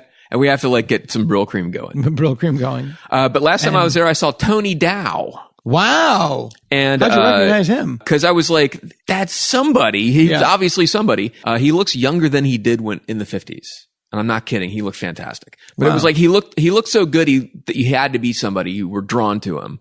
Like, he is somebody. He's a musician. It's Tony Dow. Tony Dow, the beaver? Wally, his brother. Wow. Looked great. Very nice. Hanging out with friends. And a couple times before that, Cloris Leachman. I don't know Cloris Leachman. I know people that know Cloris Leachman. She's a hoot. I wanted to stare at her and smile because she's so cool. But she's one of those people. She's like the Kim Deal of comedy. Yeah, she is. Double Indemnity. That was Cloris Leachman, right? Barbara Stanwyck. Oh, okay. You're thinking of High Anxiety. Sorry. You're thinking High Anxiety and Young Frankenstein. Yes. He was my boyfriend. Yes. Frau Blucher. I didn't know that Blucher meant glue, and it was still funny. And then I found out later that Blucher meant glue. So who are the other people? Johnny Cash, Paul McCartney, Tom Jones. Awesome dude. You know, Shandling was like a hero of mine, and I remember when I booked him at the Improv, we had like a fight right before the show started. I was freaked out. And then once he got on stage, I kind of went like, "Oh my God, it's Gary Shandling." Yeah, like I'd already had this huge interaction with him, and I just immediately forgot and went kind of back to Starstruck guy. Like, oh, that's Gary Shandling right there. Yeah. That's pretty cool. Judd did a really good job with that documentary. Oh, it's fantastic. And they were so close that must have been very difficult to do just for him as a person to take that deep dive into something that's clearly so emotionally. I talked to him right when it happened, and he was on a plane, and he was like, "I can't stop crying, and my daughters are wondering what's wrong with me." Yeah, that sounds right. It's like, you know who died today? Let's date the podcast. Bob Dorough, the guy that sang all the Schoolhouse Rocks. Yes, it's a magic number. That guy. Wait a minute, I thought he was 97. Bob Dorough was his name. Bob Dorough. I thought it was the guy that was on the. There were two guys. Yeah, because the other guy was on the Merv Griffin Show band. He died a while ago. Yeah, what's his name? There was one white guy, one black guy. The black guy died a while ago. I don't know why I'm bringing race into it, but I just remember when he died because he did live shows. He did Conjunction Junction. No, and he had this guy was a white guy, like a Leon Redboney kind of thing. Well, there was one. What's the best song? I go Verb. That's what's happening. I love Verb. Yeah. I got 6. Yeah. But how about this? Figure 8. It's number 8. Blossom Dearie. It's beautiful. Crushing. It makes me cry. I can't watch Crushing. it. My Ollie doesn't want to watch it because it makes him sad. What? Figure 8 is double 4. But the sad part is, if you very skate on thin ice, you better think twice. And the girl like crashes through the ice, and then all the numbers come out and add up to 8. Oh no, the only one I really remember is "I'm Just a Bill." Yeah, that was a popular one. Yeah. Can I tell you something? I still think don't get about how it it works every morning. Every morning when I wake up, and this has gone on for decades. I'm not exaggerating. I have a newsflash, Blaine. You're not alone. Every now and I was just going to say pee hard on it. I thought that was too far and too rude and too crude. Every now and then it'll be something else, but for the most part, for decades, every morning I wake up with Conjunction Junction playing in my head, and it's one verse of it looped. Falls out of the frying pan into the fire because there was a sandbag, but the balloon wouldn't go any higher. It's right. That snippet plays in my head every morning for fucking decades, and I wonder if there's something wrong with I do the same thing in a different context. Every single fucking time I do a long show, I do an hour or hour and a half show, like a real show. Sometimes it's short shows, but usually like after you do it and you're sweaty and you're done and they've seen it. I walk off stage and the minute my foot hits the stage, I hear Long Live Rock in my head. Because that was the end of The Kids Are All Right. And wow. It's Pete Townsend snapping a towel. It's just a clip of Pete Townsend snapping a towel and running off stage. And then it goes,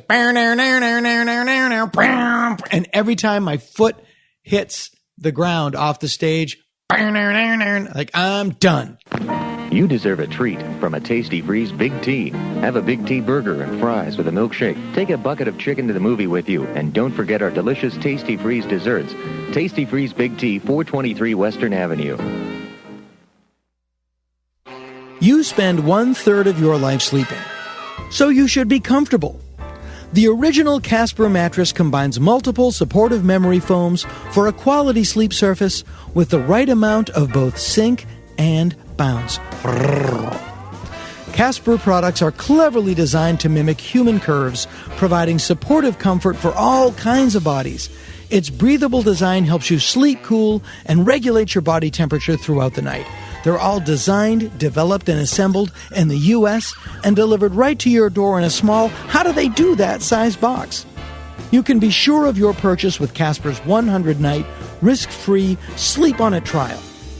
Get $50 towards select mattresses by visiting Casper.com, that's CASPER.com/Dana, and using the promo code Dana at checkout.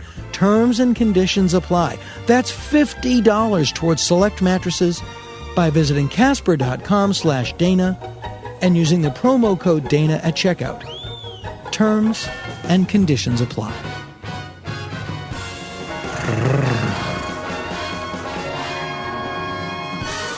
Popcorn, rich with hot melted butter.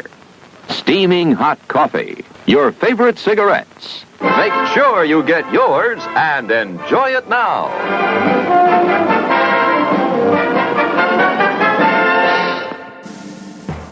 Welcome to Political Talk with two guys from Boston. A working man's look at the socio-political issues of our day. And now, Political Talk with two guys from Boston.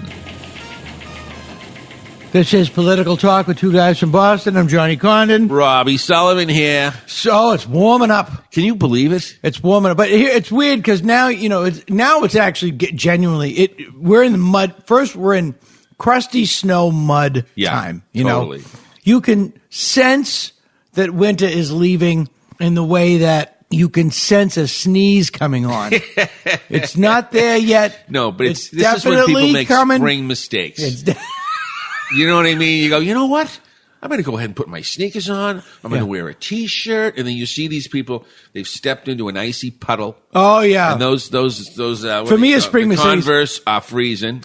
They step into that freezing puddle. And then you look at the guy, and the T-shirt from last year has now got 20 more pounds of weight. You're seeing a little belly button from George. Yeah. You get that winter weight. You put on a lot of winter weight. Yeah. You can't, you can't hide in sweaters anymore. It's March. And when it starts getting cold, you go, geez, I'm going to eat more. I'll pudge up. Yeah, I'll pudge up. I'll cover it. Just for warmth. Yeah. I'll pudge up for warmth. Instead of buying another sweater, just put on a skin sweater. It was bad spring mistake. I'm going to wear my tight butt-hugging cutoffs to the deposition. Because it's warm out. It just got warmer. Usually you'll get like a day in late January that's unseasonably warm. Yeah. The tank top comes right out. I remember that when it got to be the temperature where it's like, okay, you better get up and out because you can't hide in the winter no more. As if that was what was holding people back. You can't hide. You can't hide because, you can do a little hibernation thing. And then you go out and you see all this stuff that's been frozen in your yard for 3 months. Oh, look at that. There's that shoe. Oh, I had no idea. That's where Mom's coffee grinder is. This is a hobo's eye. What's it doing in the yard? It's time for a metal detector. The Sox are in Fort Myers. Go Sox! Now, why do they leave? Do you remember the coach, Joe Morgan? Sure, I remember Joe Morgan. And he was my favorite of all the managers because he had a Boston accent. Mm-hmm. And his wife was lovely. And he would always say 6-2 and even. You just say these things that didn't really mean nothing, just to confuse the reporters. They'd be like, what'd you think of today's game? Well, 6-2 and even. I love those just make it all 2018. Yeah. Make it all 50-60. But he'd say, well, we're going to drive down. We're going to drive down. So they would drive to Florida, he and his wife. That's just a great random expression. In a paneled station wagon. The country squire. Yeah. The country squire. Yeah. I wanted a Wagoneer. Oh, remember the Wagoneer? Those. Oh, yeah. Paneling. They get 2 gallons per mile, the Wagoneer. Is that true? Yeah, it's about a half gallon. That's hilarious. Yeah. I remember my father saying, but a half you don't mile want one gallon. of those. That's a yuppie car. That's a yuppie car. That's what my dad called a Volvo. My dad felt like a 40-year-old Volvo. Yuppie car. Look at that yuppie car. It's like it was a yuppie car originally, Dad. But now it's a hipster car. Yeah, now it's a hipster car. We're going to drive down is a great thing to say. Like I was in the fucking Safeway. Yeah. Getting lunch meat or whatever the fuck I was getting. Yeah. Whatever's in the back. A woman comes up to me, looked like a regular woman in a bad sweatshirt and, like a couple missing teeth. Yeah. She goes, excuse me, sir. I'm starving to death. Do you have any money? And first of all, I'm getting panhandled in the grocery store now. In the store? In the store. Wow. And also, and I didn't want to say because I don't want to be an asshole. No, but I'm you just look like, nice with your new jeans. it was just like, lady, you are not starving to death. You're 40 pounds overweight. How can you be overweight and starving? Well, you can still be hungry when you're fat. Yeah, but and you may have but you're gotten not up to gonna like die. 2 bags of Cheetos a day. Mm-hmm. So sometimes that's a hard thing to cover. But I was just like, can I shop? Yeah. Like, I'm used to getting it when I leave the But store. you see, she's Yeah. like a drug addict. She's Food's going to her wake me up at addiction. night. Yeah, food's her addiction to live, I guess, but still. She's just bananas, but It's it was weird. a new one for me. I was like, and I'm wondering, eventually they'll just be like, somebody else on the ice. Yeah. People skating up next to the hockey player. Excuse me, sir, I'm homeless and hungry. Pass it over to him. He's clear. Well, there's something about like, you know what? I should dress down. I'm gonna go see the people in the world. I'm gonna dress down so they don't ask me for nothing. You and don't then you see the one person you'd rather be dressed up to see. You have to have a strong definition between boundaries Yeah. and being a dick. But what age did you stop wearing sweats out? I never wore sweats out. I never saw you in sweats. I never wore sweats it's not out. a good look. Unless I'm going to the gym. Or the dump. You're the dump. I don't wear sweats out. No, it's not a good look. Yeah, that was a big look. I think it matches the house coat. Mm-hmm. If you're in sweats out in the world, it's like, yeah, my mother's home in a house coat. I got to hurry. Yeah, sweats, Adidas, a T-shirt, a hoodie, and a denim jacket. Ready to go. Is the young man equivalent of an old woman in a house coat with a Pall Mall and a And if picture you're our of jeans. friends and you're in your late 40s, early 50s and you're wearing it, something happened. Yeah, and if you're over 12 years old Yeah. and you wear a baseball cap with the visor Backwards. or with the visor Oh, to the askew side. Yeah, at a that's way 45-degree worse. angle, Yeah. you need to correct yourself. Yeah, well, and you know what happens? My mother sees that hat on the side, Yeah. and she immediately says, "Oh, for God's sakes, that kid's into burglary music." Burglary music. That's her name for rap. Oh, burglary music. That's She hears fucking it, hilarious. and she says, "As soon as I hear that beat and the N word and the S word and the F word, I think I'm going to be robbed." That's the greatest thing I've ever. Oh my God, they're playing burglary music. Yeah, that's her way of saying this is making me nervous. I don't care for it. I don't like the energy behind it. And whatever happened to Helen Reddy? She was woman, but I can no longer hear her roar. I don't hear her roaring no more. Roberta Flack. Roberta As she Flack. says it, it's like they all died this week. Oh. They're not dead, Ma. They still, you can listen to these Roberta people. Flack. I told her to get iTunes, Ma, and you can put anything on your phone. She goes, "Oh, for God's sakes." And then they're just going to start putting it on my phone. I'm not doing that. No one's getting my card is my mother's thing. No one's getting my card. What about when you buy things? Yeah, I'm not doing it. I'll bring in cash. My cousin would not get a fast pass for his car because he didn't want the quote The government. knowing where he was going. Yeah, I don't blame him. What's he doing? Running gin? He's one of He's the, a prison guard, right? It was my cousin. Oh, cousin, not Yeah, your brother. I'm my sorry. cousin Gordy. And you want to go like, if you knew how little the government cares. Yeah, about what you're doing Yeah. today. Yeah, It's like my uncle who, no matter what we talk about, says, "Well, you know, in AA," and he's always quoting AA, but you know, he's always like, "One of the things you learn is that nobody gives a hell about what you're doing." yeah. Nobody. All those people that are stockpiling weapons in case they've got to take on the government and Yeah. keep them honest. Yeah. The government's like, that's nice. Well, you know what else? The they do? government just go, knock yourselves out, boys. I guess the government, for every bullet we make, they put 2 away. Yeah. Like they're just stockpiling munitions. Yeah. Here's one thing I've never heard a drone say. Uh-oh, he's got a gun. That's right. You don't need it. You Yeah. don't need it anymore. You're going to have a hard time shooting a guy sitting in an office park 400 miles away, figuring out Yeah. what keyboard stroke to turn you into gravy or jello. And if the bomb only costs $15 to deliver, you know what I mean? Like those drones are like pieces of plastic. But so they can have that. It's just, it's a culture thing. But they'll make fun of a guy who wears a Star Trek uniform to jury duty. They both have a fantasy world. They're both happy. I like the idea of a messaging drone where you fly a drone into somebody's yard, it lands, and then it just goes, "You're a dick." Just a message of some kind. One message, and then it flies away again. But it says the message. That would be great for people on house arrest. Yeah. Just because the one thing that You say, "I love you. Love Ma." it's not jail. It's not being in prison. It's what happens to you in prison. It's not good. If you were on house arrest, they should just have drones just come by occasionally and threaten you. Hey, asshole, you're dead. After What dinner, about you're that, dead. though? That's not a bad idea. If these are so cheap, what if instead of a bracelet on your ankle, a drone just circles your house 24/7 And threatens you with potential sexual assault. and you pay for batteries? How's my wife looking? Oh yeah, you know what? Maybe that's what it is. If you're rich, you could pay for the drone to circle your house. If you're poor, you get a bracelet. Exactly right. I love the idea. I don't know why we're planning to be in prison, but Well, we're headed to jail because we have a freeway fast pass. that's right. We're going down. You know, I think for a lot of people, they look at jail and they go, "Is it that much worse than what I'm going through?" I mean, I don't got to be anywhere on time necessarily. I'm getting picked up for work. You wonder, of all these people who think the government is so powerful and evil, have you ever gone to the DMV? They don't look very Have powerful you there. ever been to the post office? You know when you make like a friend at the DMV, like a little relationship where you just realize, you know what, I like you, and the guy goes, you know, I like you too. You're all right. A little tiny, and then all of a sudden you get to the moment where you're gonna like pay something. They give you the wink of like, you know what, sir, you're good. What? This happened to me. It was like $68, and the woman said, "You're good." What? It was just because I was kind. And she sees so many people all day long that are so impatient and don't give her job any respect. So they get a flicker of it. I'm very excited. I have to upgrade my driver's license, and that shouldn't take I'm long. very excited because I look so much like my father on my driver's license. I get a new picture. That's fantastic. That's really funny. I'm going to do duck lips.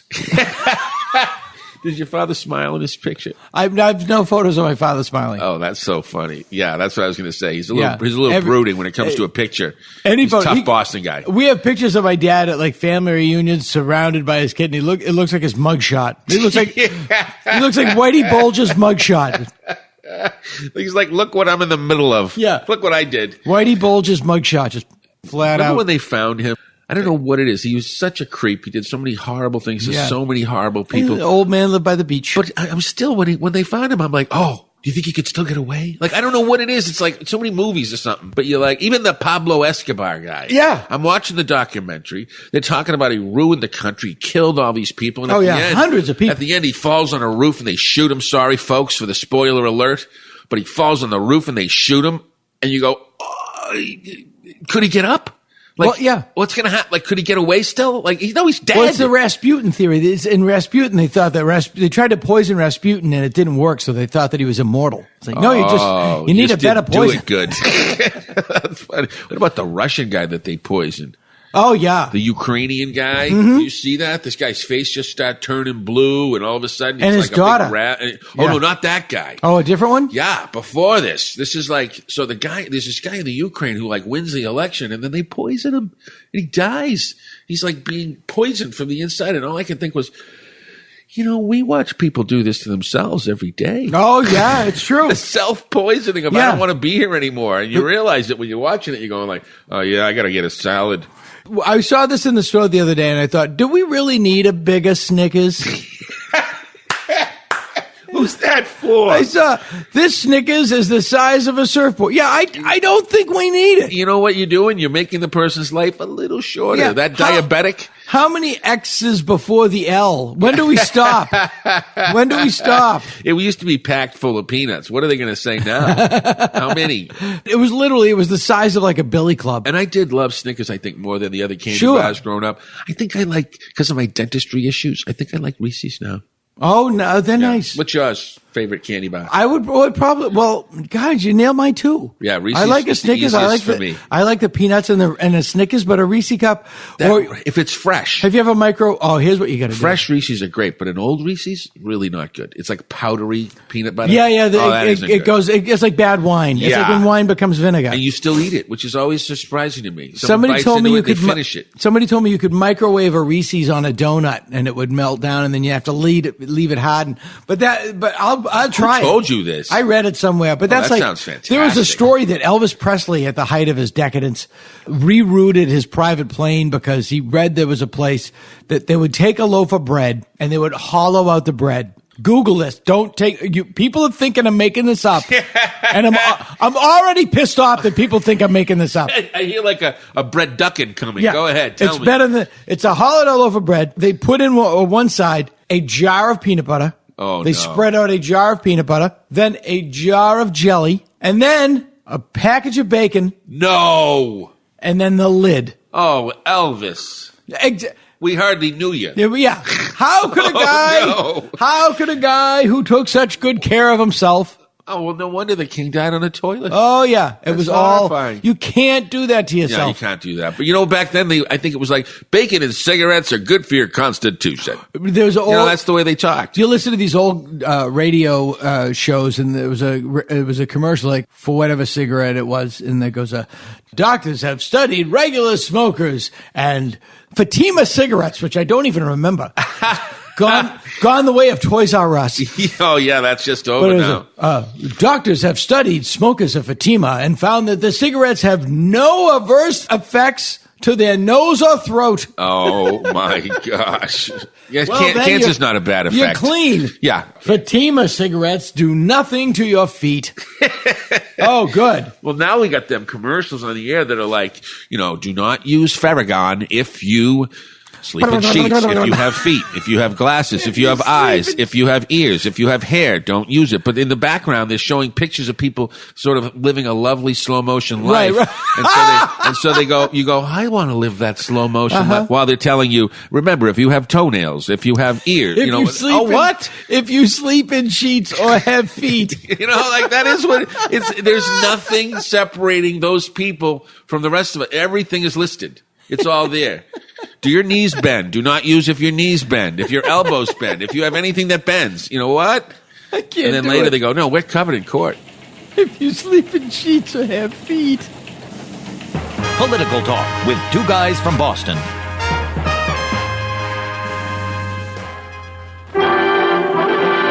It's intermission. Rise and stretch time. A candy-colored clown they call the Sandman tiptoes to my room every night just to sprinkle stardust and to whisper, go to sleep, everything is all right. Can we just take a minute to imagine what it would be like if that actually happened as described? Here's a note that no one got during the recording of that song. Hey, could we make the lyrics a little weirder, please? But that song was a massive hit. It works like a charm, and only one person could have written those words and pulled it off. Roy Kelton Orbison. Born in 1936, the meanest year of the Depression.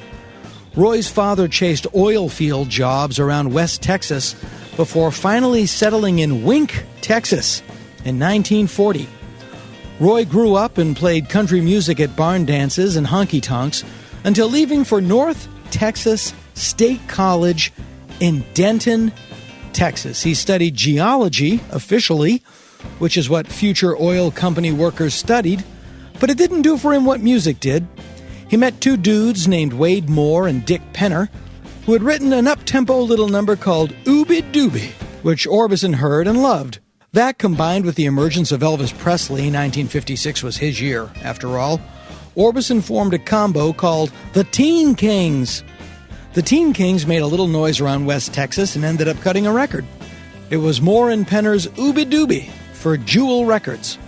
The single was cut in the recording capital of the world, Clovis, New Mexico.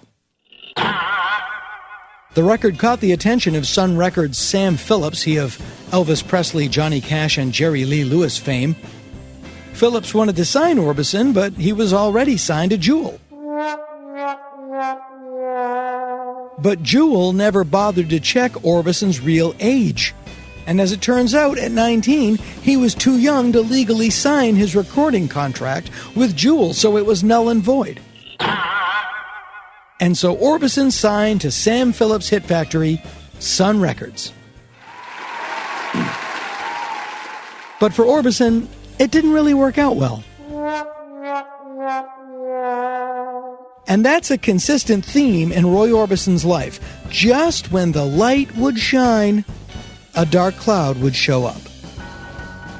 Secure on Sun, Elvis's label, Sam Phillips had Roy re-record Ooby Dooby, basically note for note.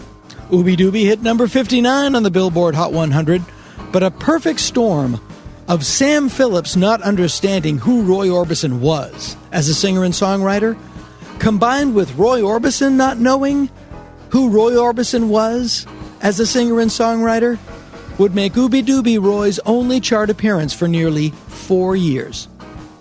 He did make money while at Sun as a songwriter. He married a young woman named Claudette Frady, and the young couple had a baby and lived in a small apartment. Late at night, Roy would go down and write songs in his car so as not to wake up his young family. One of those songs was called Claudette, named, obviously, after his wife. Not soon after writing it, he was performing on a gig with the Everly Brothers, and they casually asked him if he had any songs. He played them Claudette, and the song ended up on the B-side of All I Have to Do Is Dream, a huge hit. And Roy's bank account was padded out appropriately.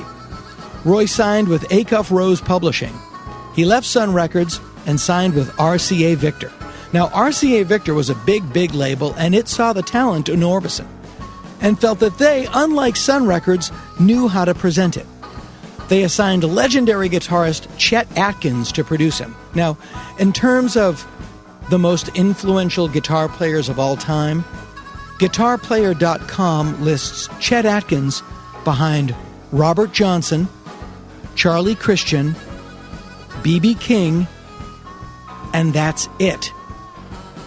Before Jimi Hendrix, before Eric Clapton, before Jimmy Page, Chet Atkins. For the first collaboration with Chet Atkins, Roy was assigned a ballad by Boudleaux Bryant called Sweet and Innocent. Here you have two geniuses together, Roy Orbison, Chet Atkins. They finally roll up their sleeves, and the record tanks. That was followed up by an Orbison composition called Almost 18, which was an improvement, but not a big enough improvement to draw any notice. It was Roy's publishers that told him he had been bounced from RCA by informing him that he was late for a session with Monument Records, a session he did not know was booked. For a label he was unaware he'd been signed to. He felt he needed a new direction. It had been 3 years since Ooby Dooby, an eternity for a pop artist in the late 1950s. Roy connected with Joe Melson, a fellow musician who he met in Wink. Together, they began listening to the radio and searching out a sound that was uniquely tailored to Orbison's ethereal, operatic voice. Their first shot was not a home run, but he did get on base. Cracking the Hot 100 at number 79, the duo penned a classic class rock lament, Uptown. Uptown, in penthouse number 3. Onto something, the duo went back to work and created what many consider the first of Orbison's several masterpieces. Only the lonely know the way I feel tonight. Orbison was now circling in on his persona. Unlike most pop crooners of the day, Orbison eschewed the hillbilly swagger of many of his contemporaries. Instead, he sang of heartbreak, loneliness, and clad in black, his brown hair dyed black, dark black-rimmed glasses affixed. He really was the godfather of emo. And from there, Orbison began churning out hits with an assembly line ferocity. Running Scared, Crying, Blue Bayou. It was 1963's In Dreams, and the appearance of one candy-colored clown that pushed Orbison's star high enough that it could be seen over the Atlantic. And he embarked on his first tour of the United Kingdom. One night in Slough, he was billed to perform as the headliner, but arrived to find the theater covered in posters for the opening act. According to legend, Orbison said, "What's all this crap? What is a Beatle anyway?" A voice behind him said, "I am," and Orbison turned to face the icy glare of one John Lennon, who walked off without saying a word. Eventually, talent recognizing talent, everybody became quite chummy. The following year, the Beatles would conquer America, and Orbison would record the song that would make him immortal. Pretty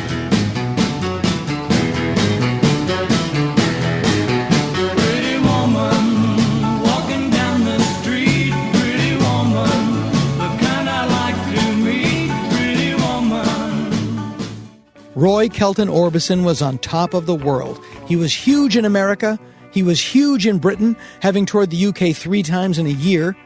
He signed a new contract with MGM that not only included a multi-year recording contract, but also promised that, like Elvis, Orbison would also branch out into movies. I know. The constant grind of record tour began to wear on his marriage, and he and Claudette divorced. She was pregnant at the time with their third child and moved in with Roy's parents to raise the children, while Orbison toured. Orbison's feelings about his divorce can be found in the song titles on the record he made at that time, The Orbison Way, which had songs on it like Crawling Back and Breaking Up Is Breaking My Heart. Roy and Claudette slowly wound their way through a reconciliation. It was horribly a motorcycle accident that would reunite them.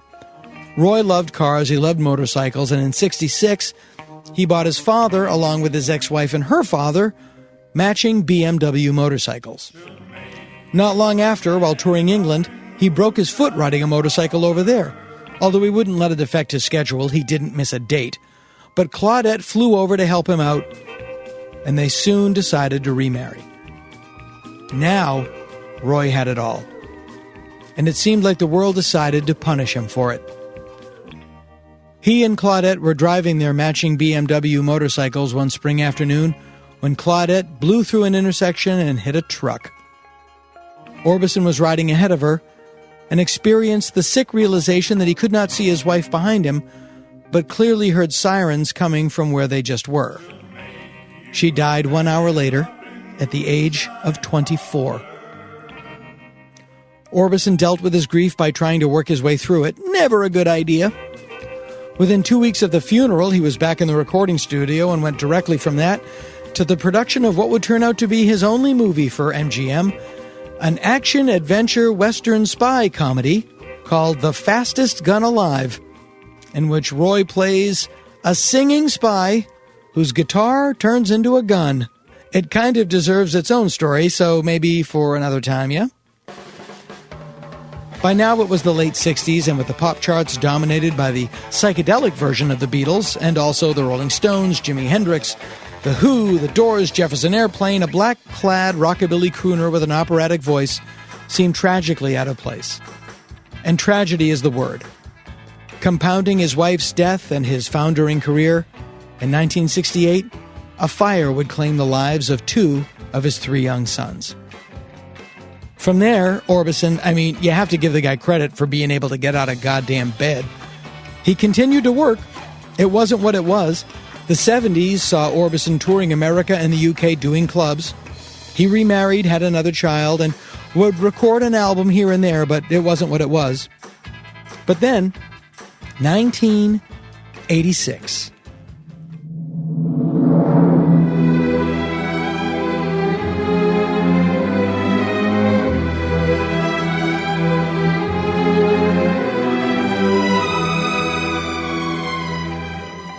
Director David Lynch, smarting from the creative, critical, and commercial disappointment of Dune, decided to reset his career.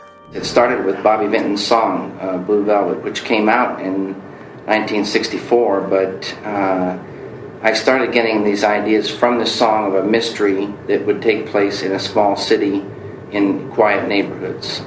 Then I had this desire to sneak into a girl's room and watch her throughout a night, and possibly while watching I'd see a clue to a mystery. And then I got this idea for finding an ear in a field, and this ear would be an opening into another world. Although it was Bobby Vinton's Blue Velvet that gave the movie its title, it was Roy Orbison's In Dreams that gave the movie its soul. Paul. Candy-colored clown. You're fucking lucky to be alive. Candy-colored clown, they call the Sandman. Tiptoes to my room every night. The success of David Lynch's Blue Velvet propelled Roy Orbison back into the spotlight. He was tightly embraced by the hipster tastemakers of the late 1980s, and he wrote it for all it was worth. In 1987, Bruce Springsteen inducted him into the Rock and Roll Hall of Fame. Also that year, his duet of Crying with Katie Lang won a Grammy. In 1988, an all-star concert of his greatest hits was filmed, entitled Roy Orbison, A Black and White Night, The band featured Springsteen, Elvis Costello, Tom Waits, Bonnie Raitt, Katie Lang, T-Bone Burnett, Jerry Sheff, James Burton. That same year, Orbison joined George Harrison, Jeff Lynne, Bob Dylan, and Tom Petty in the folk rock supergroup The Traveling Wilburys. Here's a fun fact. Do you know what a Wilbury is? When you're recording a song and you make a small mistake, sometimes you don't go over it, you just say, "We'll bury it in the mix." Did you know that? Following the success of the Wilburys, Orbison set to work on a new solo album. With the best songwriters in the business contributing to or working with him, and with Jeff Lynne producing, Mystery Girl was set to cement his comeback. It seems like, through all of the tragedy and despair, the ups and the downs, Orbison never stopped doing what he did. As fellow Wilbury Bob Dylan once wrote, "The only thing he knew how to do was keep on keeping on." All the more poignant, in December of 1988, 1 month before Mystery Girl's release, Roy Orbison died of a heart attack. He was 52. Great story if it ends there, right? Well, it does for Roy, but it needn't for you. Let's say you've a hankering to immerse yourself in the dark, mysterious world of Roy Orbison. Maybe you want to listen to his music while you're reading Alison Rosen's book. If you don't own any Roy Orbison music, that is not enough Roy Orbison music to own, my friend. Required listening would be In Dreams, the greatest hits. For viewing, Roy Orbison, A Black and White Night, as well as, of course, Blue Velvet, which, if you haven't seen it in a while, holds up great. Why not toddle on down to danagould.com, click on our Amazon banner, and shop away? You get what you want, and for no extra charge, we get a couple of bucks back to help keep the lights on here. Or visit our store at comedyfilmnerds.com for Bevilacqua Heating and Air Conditioning t-shirts, Dana Gould Hour t-shirts, and signed vinyl copies of my albums Funhouse, Let Me Put My Thoughts in You, and I Know It's Wrong. Or download my new album, Mr. Funny Man, on Kill Rock Stars Records. Or go to iTunes. I don't care what you do. Jesus, just live your life. Next month, or the one after, I don't know, we have a new This Is the Sound of My Voice t-shirt coming out. So buy it and wear it. All from me to you. With love. For money. Sizzling hot dogs. Bursting with juicy goodness. If we're talking about musical duos, especially musical duos with problems in the getting along department, then we have to talk about the Louvin Brothers. The Louvin Brothers, the stage name of real-life brothers Charlie and Ira Loudermilk. They were giants in the world of country music, regulars on the Grand Ole Opry during its heyday in the late 40s and 50s. They were God-fearing Southern Baptists who crossed over into mainstream country music from the world of gospel, which is fitting, because they sang like angels.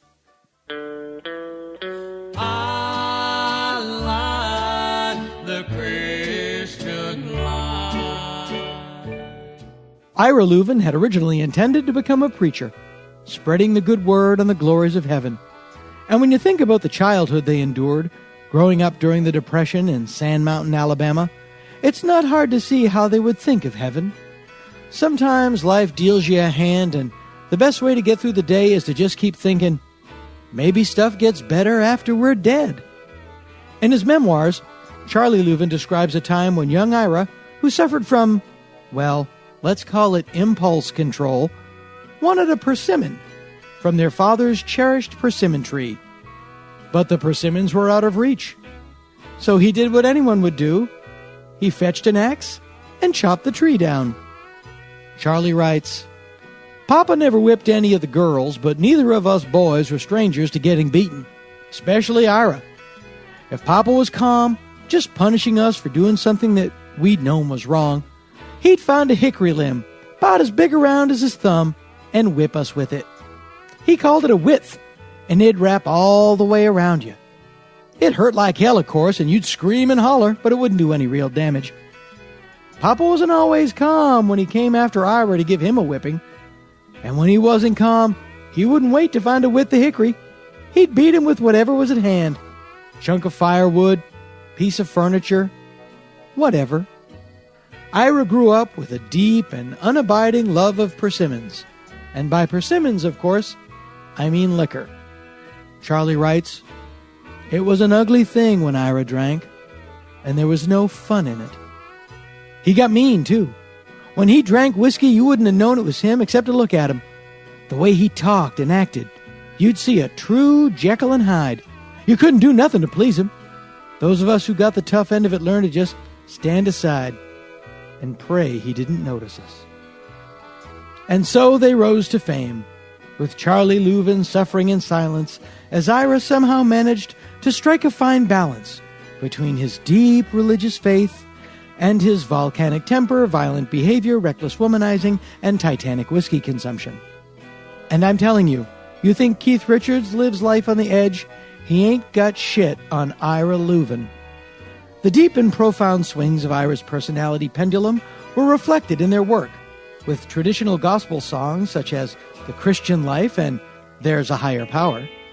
When burdens seem to overcome that higher power whose faithful and Sharing the bill with such dark, delirious gems as The Kneeling Drunkard's Plea, The Drunkard's Doom.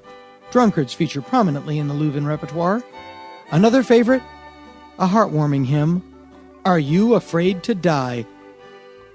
But none of these hold a candle to the Louvin's towering achievement, a little ditty called Satan is Real.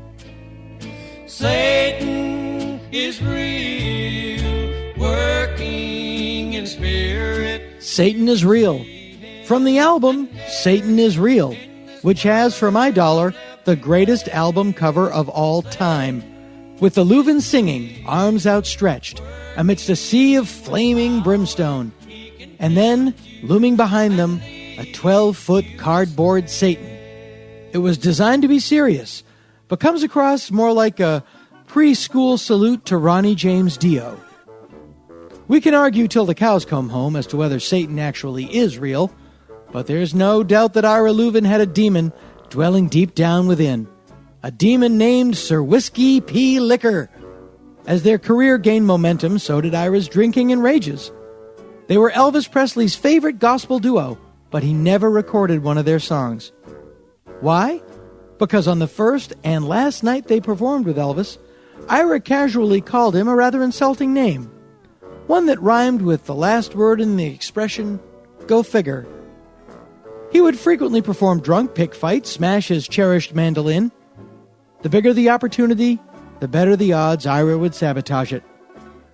His brother Charles once opined that he felt guilty for not becoming a preacher, felt that he had turned his back on God, and drank, raged, and sabotaged himself, all in a long, protracted orgy of self-loathing. And that, my friends, is the one kind of orgy you will see me at. Ira had 4 wives, but it was wife number 3, Fay Loudermilk, who took the cake. She could match Ira drink for drink, and when they drank, they would fight. One night, after a disagreement about God only knows what, Ira came to the conclusion that the only way to solve their seemingly intractable dilemma was to strangle Fay with some phone cord. So she did the only thing that seemed reasonable to her at the time. She shot him with a .22. 6 times. But Ira did not die. Like Javier Bardem in Skyfall, life clung to him like a disease. Believe it or not, it was Charlie who took more shit than anybody else in this episode for having Fay committed to a mental hospital. Apparently, despite having shot her husband 6 times, no one thought Fay was nuts. Apparently, Ira was just that much of a bastard. And getting her out of the cuckoo bin took a lot more than getting her in, apparently. Like so many things, getting into the asylum is the easy part. Ira and Fay went their separate ways, as did Ira and Charlie, sadly and eventually. Fed up with his brother's behavior, Charlie lit out on his own. Ira kicked around for a while, but was killed just 2 years later, in 1965. By, of all things, a drunk driver. Oh, the irony. And if, as Ira so fervently believed, Satan is real, then that must mean that God is real too. And if God is real, then perhaps Ira can pull him aside and ask him why. Why, after all the close brushes with death, by his own hand or because of his own actions, he was killed by a drunk driver he had not known nor had ever met. And God, in his wisdom, would most probably look down and say unto him, Po buddies, nerf it. Hallelujah! It's the Dana Gould Hour. Listen all the time and give us all your money. That's all we ask.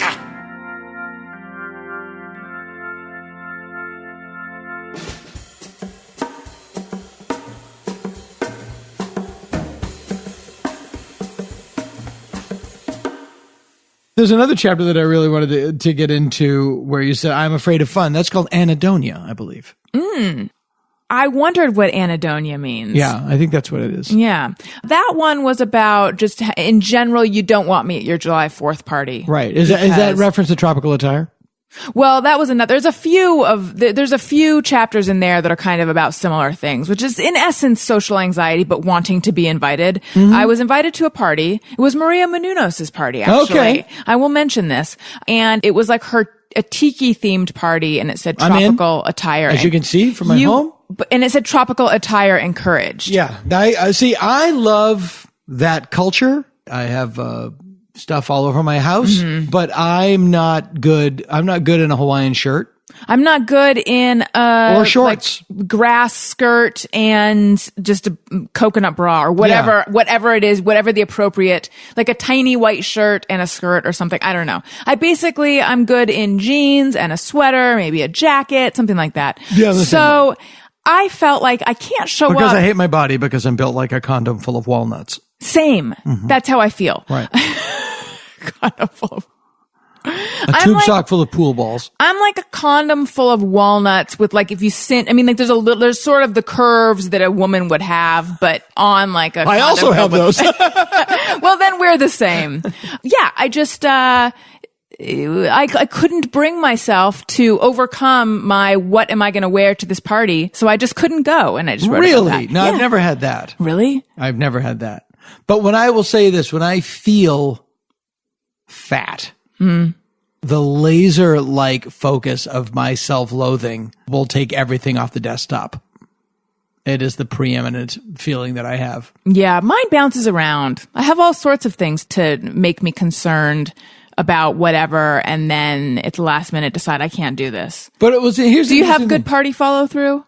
Like, what do you mean? If you get invited to a party, will you go? Will you ever at the last minute decide I'm not going? Well, the kind of parties that I go to, no one cares if I show up or not. It's like, but I don't mind them. I'm fine. Yeah, I'm fine. But as I say, but I'm not most of the parties that I get invited to are just gatherings of old people or kids parties. Like, yes. It's a whole different thing. Or dinner. Like I love dinner. Like I love going to dinner with like two people. My favorite thing probably is my girlfriend and I go out to dinner with our friends. There's two and like four or six people, and you just sit and just talk all night. That's the greatest thing in the world. That's the best. Versus like 12 people getting together for dinner. With very interesting friends. Yeah. Imagine there's like 12 people and you're stuck next to the one uninteresting person at dinner. Yeah. That's a nightmare. Well, that person's always sitting next to me. Yeah. That's tricky. And uninteresting people are galling. Once we were in China adopting Nell, and we were on a boat, and Chinese food in China bears very little resemblance to Chinese food in America. That is what I've heard. Yeah, it bears no resemblance. They use everything there. And there was a bowl of chicken feet that were fried, and no one was touching them. And I said to one of the guys in our group, do you eat the nail? Well, someone does. Okay.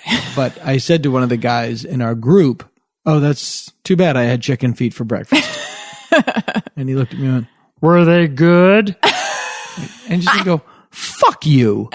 You know, I was like, I was on a plane yesterday and I was getting ready to land. I went to the bathroom one more time and I run back and the stewardess looked up at me, that sort of like, you're not supposed to be up. And I just go, I just have to shampoo real quick. And just nothing. She's like, fuck you. Yeah. Yeah. But she might have had her own stuff. She's not funny at all. Gee, I wish my parents didn't just die. Like she might have had something going on. Wasn't ready for me to be hilarious. She wasn't in a hilarious place in her day. She was working. She was maybe working. that's what it is. I don't know. I feel like But I do get like, oh, get over yourself, jackass. I am relating. So the thing though is that I am afraid of fun. I'm not fun, but I want everyone to think I'm fun. In fact, I went bike riding as an adult. I thought once you learn how to ride a bike, you never forget. You don't. Turns out you do a little bit though. What? I did a little bit. I was no one's gift to a Schwinn. When I got back on. You got the title to your next book. No, I'm no one's gift to a Schwinn. Yeah. So I was visiting some of my friends. This is when I lived in New York. I was visiting my friends in Orange County.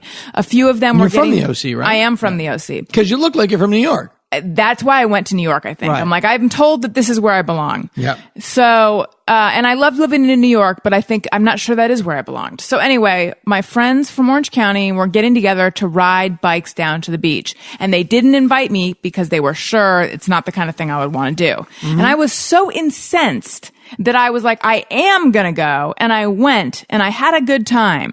I guess that's not that much of a surprise because it's actually kind of a fun thing to do. Sure. But it was very much a not typically me kind of thing to do. This like active activity in the sun. And then I got into bike riding for a little while. But what I realized is I had a lot of trouble. This makes me sound so pathetic. Turning to the left or turning to the right on a bike. I don't know if I just never ever turned. Did I only ever ride in a straight line when I was a kid? You lean more than you turn. It's like when you ride a motorcycle. I guess. You lean. That's another thing I've never done. Yeah. But you have gone to Hooters. I have gone to Hooters, yes. And what was that? Why? For the Adam Carolla show. I was the news girl on the Adam Carolla show. We did. I remember. For the person who doesn't know. Yeah. We did some live shows at Hooters. When I found out that we were doing one at Hooters, because we all had access to a communal calendar. So I saw a live show at Hooters. I became very unsettled. Yeah. I had never been to a Hooters. I would feel strange with that. I wouldn't want my daughters going to a Hooters. Yeah. So, well, I joke. Much less working there. I think I joke in there that I felt as if there was a boob of Damocles hanging over my head. Like I was very deeply uncomfortable with this, and I felt like I don't want to do this. And it was weird. It was like I felt very like I'm being made to do something that I don't want to do. That being said, I'm sure if I had said I'm busy that day, they could have found someone else. Yeah, but it's like I wasn't going to miss a live show. But at the same time, I was very, very off balance at this idea of doing a live show in Hooters. And my husband, who's really not a Hooters person as far as I can tell, I was shocked that he'd been to Hooters. He's like, it's really not that bad. It's a place that people go. They have wings. There's TVs on. And the women, yes, they're wearing tank tops, but it's really not that bad. Oh, they wear tank tops or t-shirts? Maybe they were. I can't. Yeah, I think they wear tight clothing and. Yes, I mean they wear shorts and pantyhose. That's the weird thing. Yes. Yeah. Nude pantyhose, which is a turn on to all men, I'm sure. yeah, I don't get it. Maybe it's not tank tops. I can't remember. They do have, it's boobs. It's all about boobs. It's not about owls. No. You'd think it would be about owls. Right. It would be great if I would like a Hooters that was just about owls and you go in the floor instead of sometimes you go to a floor and it's all peanut shells. Mm-hmm. It would be feathers, mice bones. It would just be regurgitated mice bones. Right. Or I believe they call it scat. Set the mood. Yeah. It was Hooters. It's all about owls. It's open all night and it's all about owls. I would be so excited to be in a place like that. Yeah. But this was just all about tatas. Can I share my owl fascination? Please. I read the story. This is the greatest thing. One of the great things about our country that I've not taken advantage of yet, and I really need to, is that our landscape is dotted with abandoned shopping malls from the 80s. These giant indoor megaplexes. And really with 2008 and online, they've all gone out of business. And especially in the Midwest, there are all these ginormous empty shopping malls, which is just the ghosts of it are amazing. Yeah. To me. And one of them, I read a story, it basically got taken over by owls. Oh, that's so cool. Like you can't get in there. Like the owls will not tolerate it. And I just find that an empty shopping mall full of owls is just the greatest thing in the world. It's amazing. To me. It's just the greatest thing in the world to me. What do they feast on? Mice and rats. That's right, because perfect. that would be It's perfect. It's a beautiful. It's a symbiotic system. That's the kind of Hooters I could get behind. Owls with giant boobs. Right. Well endowed owl. Tits on that owl. That would be a great slogan for Hooters. But anyway, I went to we ended up performing in a few different Hooters, and I only had that feeling. Really? Okay. Yeah, we did the tour of Hooters. It really wasn't that bad. The acoustics in a Hooters are terrible, so I couldn't hear anything. I've never been in Hooters. You never have? I don't think so. I don't think so. I don't recall. I don't think the food is great, and it's not like it's a strip If you club. want to go to if you want to go to a Hooters, go to a strip joint. Right. The thing that you want that you're not going to get there, you can get over there. Right. If you want to go and get it. And it's sort of like those 50 Shades of Grey movies. Mm-hmm. Those movies are about one thing that you can't get from the movie. Right. But you can get on your phone. Yeah. There's plenty of places to find that thing. Yeah, but it's a movie about something that they can't show you. So then what is it? It's a strip club for people who don't feel comfortable going to a strip club? I guess. I don't know. I don't know. And want to hear a live podcast? It's a strip joint for people that like pantyhose and chicken wings. Yeah. I guess. I really don't know.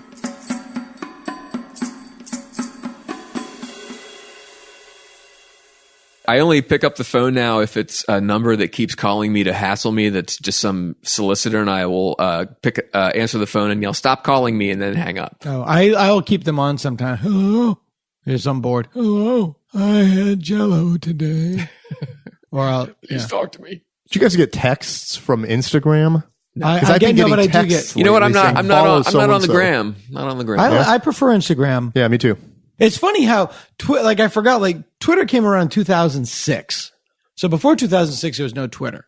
And then after, when I first got on it, it was just a great place to do jokes, try out jokes and write jokes that I couldn't really do in my act. And sometimes I'll see jokes of mine that I forget that I wrote for Twitter that were funny. Like, oh, that's funny. And now it's just a sewer. Yeah. Oh yeah. I mean, it's no fun. It is a sewer. It is just like getting into an argument at a party. Yeah. And so Instagram is less political. And I gotta say though, and at the risk of being an ass kisser right now, you, Blaine Capatch, are the funniest person that I follow on Twitter. That is unequivocally true. That is unequivocally true. And I try to keep it non-angry sewage. When my wife sees our new toilet, she's going to shit. Good name for your next comedy DVD. When my wife sees our new toilet, she's going to shit. Yeah. Is the greatest single tweet I've ever read. But it's consistently and Kevin fantastic. Fitzgerald, who is often on this podcast, famous veterinarian / former bodyguard to the stars. Yeah. Kevin Fitzgerald is such a huge fan of you. And he was like, do you know Blaine Capatch? Yeah, I know Blaine very well. It's pronounced Serrano. How did you meet him? Because I've been going to Denver for years. For the omelets. For years, I've been going to Denver. It's a market that I do well in, and I love the club. I have great relationships with people. Yeah, they're the best people, and Kevin was always a comic there. And then I knew he was a vet.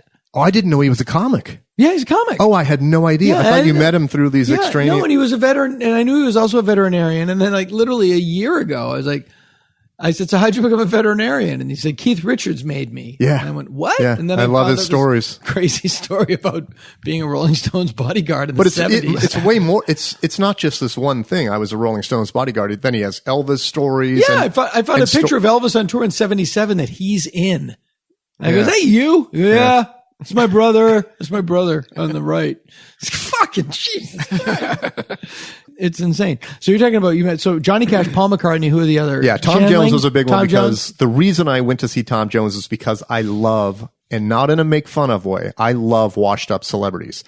I fucking love Burt Reynolds. I love all these guys that are past their prime and they still think they're Burt. But does he fall into that category or is he self-aware? I don't know because I've only talked to him once. I would take issue with washed up in the terms of Tom Jones. Oh no, Tom's definitely not washed up. My ex-wife nailed it. We saw him at the House of Blues, and he walked out on stage, and she went, "He's the William Shatner of rock."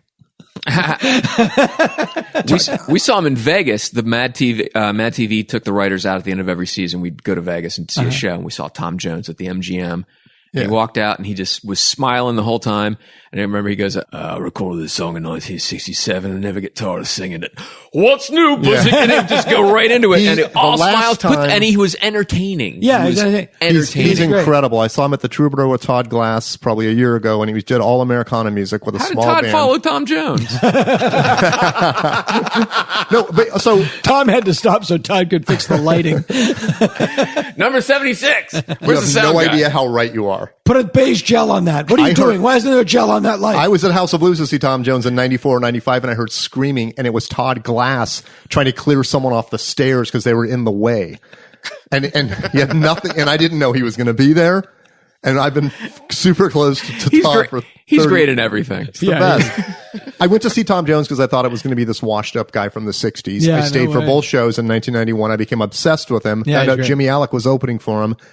I just met this girl who became my girlfriend at 4 years. Jimmy Alec was opening for him. Good for him. Jimmy put us on the list. I took this girl I just met out to Vegas. She couldn't have given a shit. Didn't care about him. Didn't want to hear his music.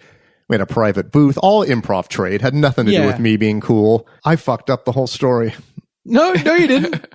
Before that, I went out with Dave Becky and someone else, and that's when we went backstage and met Tom, and he brought us back to his hotel room and kept us there till 5 a.m. telling us stories. What? About Elvis, John Lennon, all. Yeah. Constantly he just he going. was friends with both of them. And I go, that was really cool when you covered that Firm song on the Tonight Show. And he goes, hold on. He went in his room and got a photo album and came out and shows me pictures of Jimmy Page when he was 16. And he goes, he was in my first band, and he told me he's going to start this rock and roll outfit called Led Zeppelin. And I told him I'll never work. No one likes negativity. So the next time I went back out. But people in America don't even know. Yeah. Because Led Zeppelin in Britain it's like lead balloon. It went over like a Led Zeppelin. But I took my and girlfriend out to see him. the original people that were going to use it in that title was not, they did not come up with that title. It was Entwistle and Keith Moon were going to leave The Who. I remember just that. before Tommy, and they were going to have a band called Led Zeppelin. I think Jimmy Page was going to be in it, and then they took the name. They had to misspell it so no one would pronounce it wrong. Right. So- Lead Zeppelin. This girl I know, You know what Led happened. Zeppelin. It's a sad story about By the way, French Revolution. in York, and Pennsylvania, where I grew up, there was a graffiti on an overpass. Just said Def Leppard, but it was spelled correctly. It was just That's just beautiful. That's fantastic. That's They great. loved it so much that they spelled it right. Yeah, they had two words in their title. They misspelled them both. It's really sad when you see it spelled right too. It's like, oh, poor leopard. Poor thing. George Meyer had one of the greatest things ever. Where we just went, one of the best jokes, so succinct. It's 6-word joke. Country crock. 2 words, 2 lies.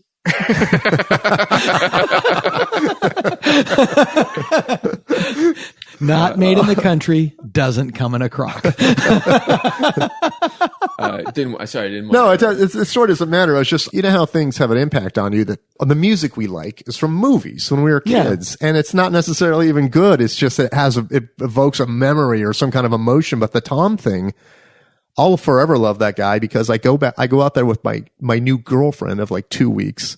We got a private booth. Tom comes out, and you know the show. It's fantastic. Nonstop. They bring us backstage. He's Tom Jones. There's no way Tom remembers me, but somebody prompted him, and Tom comes over. This is the greatest first date or history. Road trip. Absolutely. She's completely blown away. Yeah. You know, who is this guy? We've got a private booth. Yeah. Drinks were comped. They bring us backstage, and then here comes Tom, and he comes right up to me. Hello, Michael. How's San Diego treating you? And I go, hey, Tom, this is Rebecca.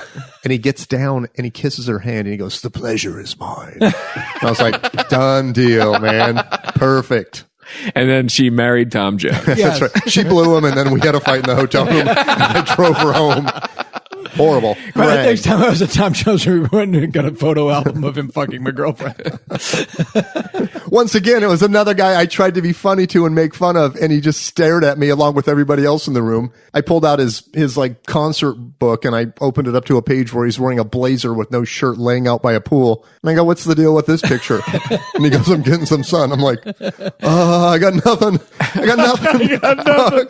Don't kill me. Yeah. No joke there. I'm sorry. I started something I can't finish. I was, I'm going to say this because it's true. I was talking to him in my dentist's waiting room. And I finally said, like, I was like, I don't want to bother you, but I have to say, sorry, House of Blues. It was an amazing show. And what's wrong with your teeth? No, I said, my dentist goes, Tom's got great teeth. He takes Thanks for making me feel worse. He's got great shape. But I go, Thunderball, how do you still hit that note? Yeah. And he goes, oh, it's a tough one. It's a big one. Without Love. Crazy. How he still does that is insane because that is chilling for a cheesy song. It is chilling. I also like that he still does the talking songs. You know, I'm going to tell you a story about something that happened to me a long time ago. You're like, no, what? What are you? Why is this in here? He does the green grass of home, I think. Yeah, those are Elvis Presley. Supposedly, like it was Tom Jones in Vegas that gave Elvis like, I can do this. I'll just do what he does. I asked him about meeting Elvis for the first time, and he goes, they told me Elvis was here, and he's going to come back and say hi. And he said the door opened like 3 inches, and Elvis's hand came in, and he walked towards me, making eye contact, singing With These Hands, the song that closes out Edward Scissorhands.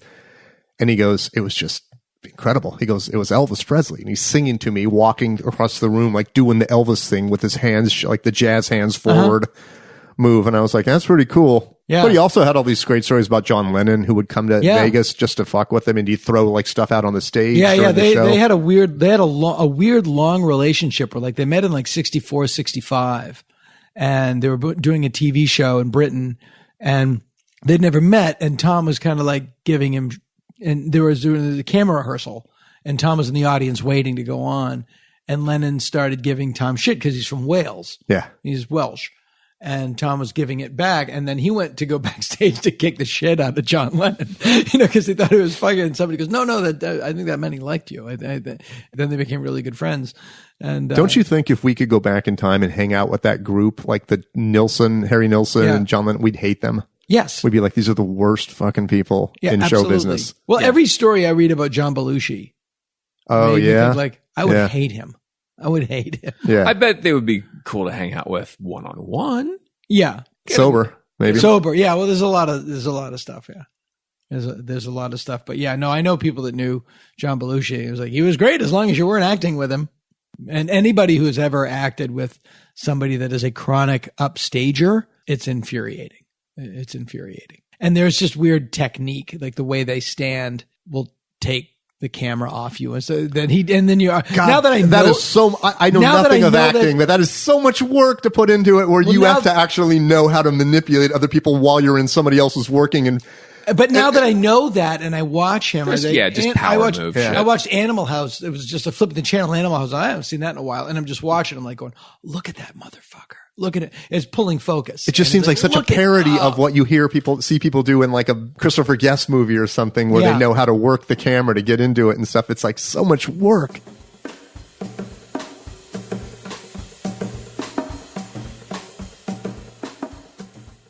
So I had a syndicated column for some years, and for my birthday National column? Yes. Right. Called? It was just Alison Rosen? It was just Alison Rosen. Or did they call it Alison Rosen is your new best friend? It might have been called Alison Rosen is your new best friend. You would think I would know. It wasn't syndicated in that many places. That's understandable. That's understandable though. I've done a lot of stuff that I've totally forgot about. People, hey, I worked with you on that. Oh yeah, I did that. Hope I have the money for it. So for my birthday one year, my husband presented me with Now, how long have you guys been together? Let's see. 7 years. We've been together 7 years. That's good. And we've been married for 4.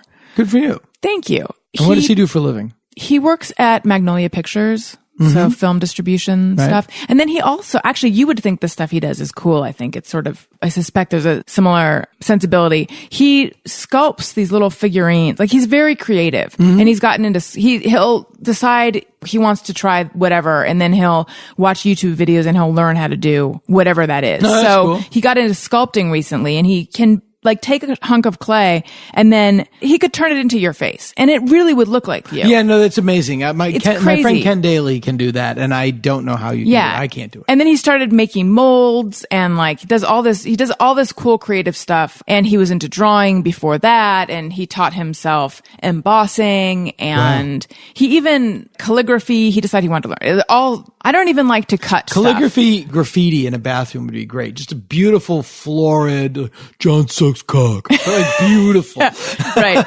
For a good time. God. Sometimes you go in the bathroom at an airport, and I haven't seen this in a while, but you'd see like you close the bathroom door and there's like a drawing of a dick and balls. It's universal graffiti. Who is doing that? I always wonder. The only people at the airport I see are business people and pilots. Or people who go to the airport in shorts and flip-flops. That I don't understand. Right. I know I'm older. You're outside, put some fucking clothes on. Plus, if there's a problem in the plane, you're going to have to climb out of the plane or whatever in flip-flops. And they're going to melt because the floor is going to be hot. Right. Because of the engine falling apart. Right. This is all bad planning. Yeah, I don't ever feel like I'm ready to conquer anything in flip-flops. I feel hindered. I don't own flip-flops. In fact, my Barbara said to me, do you have sandals? I went, no. She goes, good. That was a trick question. That is a good question. So that year, he handed me this hand-bound book that he made hand-bound. I feel like I said hand-bound. Handbound. Handbound book that he made. Handbound. It's bound in bound in hands. Yes. Live chickens. A hand-bound book that he made. It was hardcover that he made himself, and it looked like a real book. And it was of all the columns that I'd written in the first year I was syndicated, and he had illustrated each one. Mm-hmm. And you're in the book. Yes. So it was like the nicest, most creative. And that's what I was saying about a gift that's so nice it's rude. Like, hey, who does this? But anyway, he wanted me to realize that, look, you've already written a book. Because I've been a writer for a very long time. Yes. But the idea of writing a book is always daunting, of like sitting down and just because I was a journalist, so I was on deadline. So the idea of like, I don't know, the whole book thing can be overwhelming to me. But he's like, look, you've done a book. Yeah. John Hodgman said something to me once. He goes, it's just a book. Which is just such great advice. Yeah. It's just a book. Yeah. Think if someone collected your emails, you might have a book. Yeah. It could be a book. Be a weird book. If I ever get a minute, I know the book I'm going to write. What is it? It's basically, I've met everyone. Because I have. You know, I've worked with Bob Hope, went to Disneyland with Bill Hicks. I should know any of this. You know, yeah. I need to get your book. I watched Sam Kinison do cocaine because I started so young. Mm-hmm. And I had a very varied career that I've worked with everybody. I've known everybody. So you're just gonna tell tales out of school about and tie it into my friendship with Mila Nurmi, who was Vampira, and how somebody who had been in Hollywood and was trying to hang on to this thing that didn't mean anything. And I met her right at the time that I was trying desperately to acquire that thing that didn't mean anything. And what was that thing? Fame. Yeah. You know, and notoriety and being something greater than you are. And it's worthless and capricious and dies inevitably. It's like buying flowers. It's like, okay, it's beautiful. It's going to die in a week. That is a bummer about flowers and fame. George Carlin used to do a great bit about taking dead flowers back to the store. Hey, this shit died. So anyway, the company that syndicated the columns heard about the book, and then they're like, we want to put this out as a book. So then, I mean, it's a different cover and it's a bit different. There's some stuff added to it, but yeah, this is essentially the book that my husband made me. What a dick. There's nothing you can do. Nothing I can do. Yeah. Nothing I can do. Nothing you can do. Yeah. Bob Burns, who's a friend of mine who collects science fiction horror movie memorabilia. He has a book called It Came From Bob's Basement. And it's just about in his house. He's been around for a while, him and his wife. And, they have the original statue of King Kong from 1933 that they articulated, that they animated. They have the flying saucer from the day the Earth stood still. They have the last creature from the Black Lagoon suit. They have Frankenstein's boots from Abbott and Costello Meet Franken. They have all this stuff. Their house is a museum of amazing stuff. And they have 2 of the flying saucers used in Plan 9 from Outer Space, which is a movie very near and dear to me. And we did a live reading of Plan 9 from Outer Space. And we had a display in the front of the theater of some stuff from it. I have some stuff that Mila gave me, and I said, could I borrow, it'll be a guard there, and it'll be under lock and key. There's nothing can happen to it. And I went, of course. And then, at the end of the night, I went to give it back to his wife, and Kathy said, no, Bob wants you to have that. I literally choked up. Like I couldn't talk. I didn't know what to say. It was the nicest thing anybody's ever given me. I don't know what, I can never pay them back. I don't know what to do. It's just, like, okay, are you sure? I don't know what to do. It's over there, and I'll show it to you. You can't see it. It's right behind that wall. Right behind it. Yeah. That's so cool. Yeah, and it's just like, and I watched that movie. Like that is in my house. That thing on the TV there, that's in my house.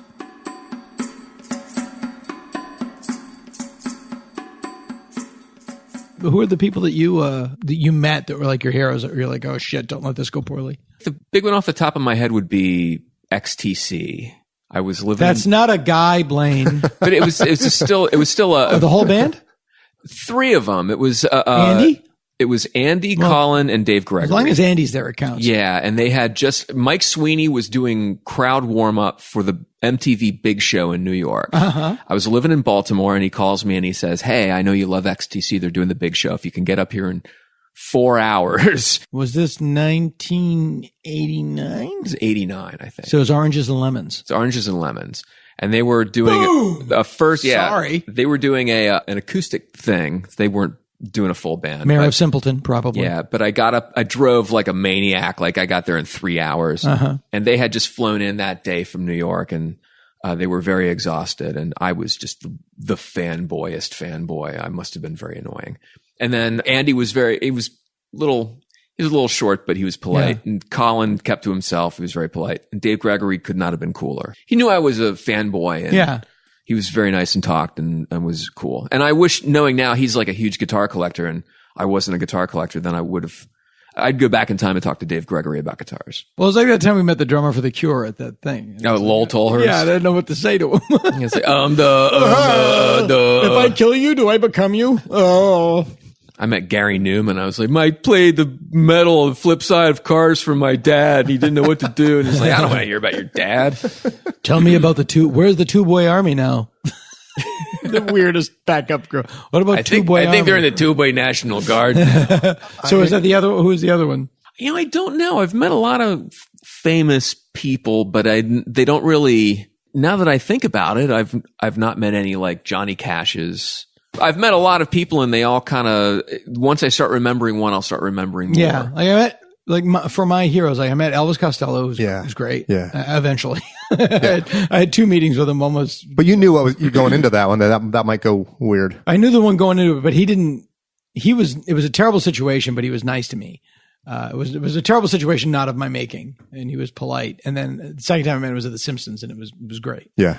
And then Albert Brooks, who that's a big also one. met at The Simpsons, and it was just like I actually knew him through people earlier, but a hero. Yeah. I met Carlin briefly. Carlin was my third one, and Carlin was great. We had him know him a little bit, and that was wow. We had him on Dennis Miller Live like 3 days after his wife died. Yeah, I remember that. And he was still super cool to everybody. Yeah, still wearing his wedding ring. Yeah. Promoting his book. When we had Rickles on, that was the most amount of comics that came to the show. Yes. Was everyone wanted to hang, like David Feldman, and everyone wanted just to hang out with Rickles the whole time. My weird thing about the Dennis Miller show is I stood... You mean besides the entire aspect of Dennis's personality? No, I mean, he was nice to me. He was nice to me too. Yeah, there's footage of me on that show on YouTube. And the weird thing was when you tape 2 shows in one day, and the other show, the Pixies were on. Oh. So I just stood to the side of the stage and watched the Pixies play. I know you're friends with them. And yes, I was going to say Frank Black, friend of the podcast. They're in my top 10 favorite bands of all time. And it was just a weird discovery by accidentally listening to Doolittle. And I went, this is different than anything I've ever heard. And I went, this is the greatest record I've listened to in decades. The same thing happened to me. I moved into a burned out bakery in Baltimore. I just broken up with a girl named Sharon, moved in with my friends. All my stuff was being unloaded. One of my new roommates, burnt out bakers. Yeah. He goes to take a shower and he cranks Doolittle, and I had never heard it. And I remember I just walked into his room and sat in front of his speakers. And the next day I combed Baltimore buying anything I could find with the Pixies. I have a picture of Frank Black wearing a Bevilacqua heating and air conditioning t-shirt, which I can't really process.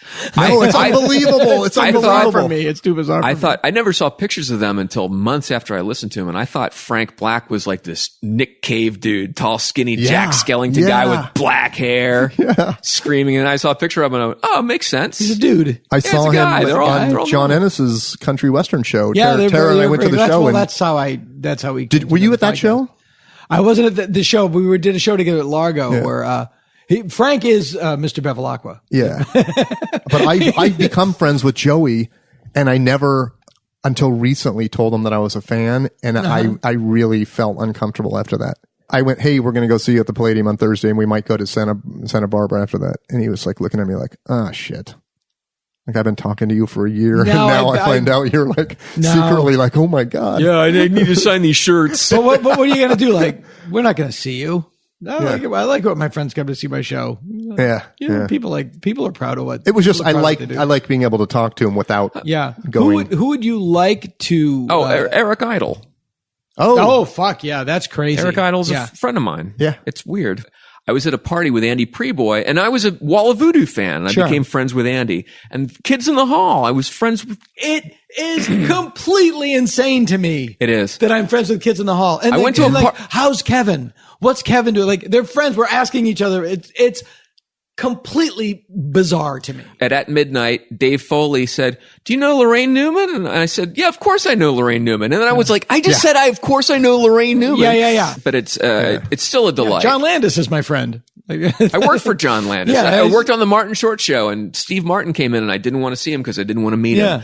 Carl Reiner was there, and Billy Crystal. Like, you meet Johnny Rotten came through and was, John Lydon was doing his show in the parking lot and was trying to get into Roseanne's show. And Roseanne would come over with Marty when she was bored, and they would just riff together for the writers. Yeah, it's crazy. If you had told me that like one day I would be in a car in San Francisco, I'd be in an Uber in San Francisco, and I'd be driving down the street, and I would see John Landis walking down the street, and I would roll down my window and yell, "Hey, John!" And he would look and wave, and then my phone would buzz, and it would be him going, "What are you doing up here?" And then we would have breakfast the next morning. Yeah. It's insane. It's insane to me. It is. I fought against this most of my life going, I'm not starstruck. I don't give a shit. They're just like everybody else. But there was a point of acceptance recently where I went, no, I like talking to Paul McCartney because he did stuff that inspired me and moved me, and it made me feel human. It made me feel, and he's not a douche, but it made me like what he created made me feel, even though I don't mean this literally, but God, like I was like, what is this feeling I have that I'm happy to be alive and that I want to make something and I want to do something. And I'm okay with like being weird in when I meet people like him now. Andy Paley, our conductor here at the Dana Gould Hour podcast, met Paul McCartney in the 80s. Andy was working for Brian Wilson, and they met Paul. From the Paul Beach Boys. Yeah, and he's like, how's Brian? How's, blah, blah, blah, blah. And they're chatting like people. And Andy just says, he'll probably hate me for telling the story on the podcast, but he goes, he looked at Paul and goes, I have to be honest, I'm really nervous talking to you. And Paul goes, it's all right. I get the same way when I talk to the Everly Brothers. Give it 15 minutes and it'll go away. Think about it. Just Paul McCartney, every day, everywhere he 12 goes, people go, 12. Every person. Yeah. Literally every person is going, that's Paul McCartney. There's nobody that's just like, pfft. Yeah. I walked into a radio station when we were doing a podcast after a radio show, and Mike Ness from Social Distortion was sitting there. And I'm a huge Social Distortion, not like a fanboy, but I've seen them a bunch of times. I love that band. And someone introduced me to him, and I just like chilled him. Like, hey, nice to meet you, whatever. And then I went for a walk, and I came back in. I go, I got to apologize. I'm a total fan. I've seen you guys like 10 times. And then I left again. I went, that was too much. And I went back and I go, I think I overdid it. And he goes, you can just stop. And he goes, I know what's happened. And he goes, I did this with Robert De Niro where he just stopped me and said, you don't need to say anything else. And I was like, okay, phew. I'm like, so what's the deal? Are we kind of friends now? Yeah. What do you want to do now? I went to a party with Andy Preboy back in 99 or 2000. And I'm just kind of mixing and mingling. I'm talking to this guy, Dave. And we're just talking. We're just two strangers at a party. Oh, he does magic. Oh, okay. We're talking about the Magic Castle, whatever, and comedy and stuff. And what else do you do? Oh, I'm a drummer. And we're just talking. And then for maybe half an hour, and I walk away. And the second I walk away, oh, that's David Lovering from My New Beatles. He's the drummer for the Pixies. Right. Yeah. And I went back and I said, I didn't realize you were David Lovering. And my attitude and demeanor went from normal guy at a party to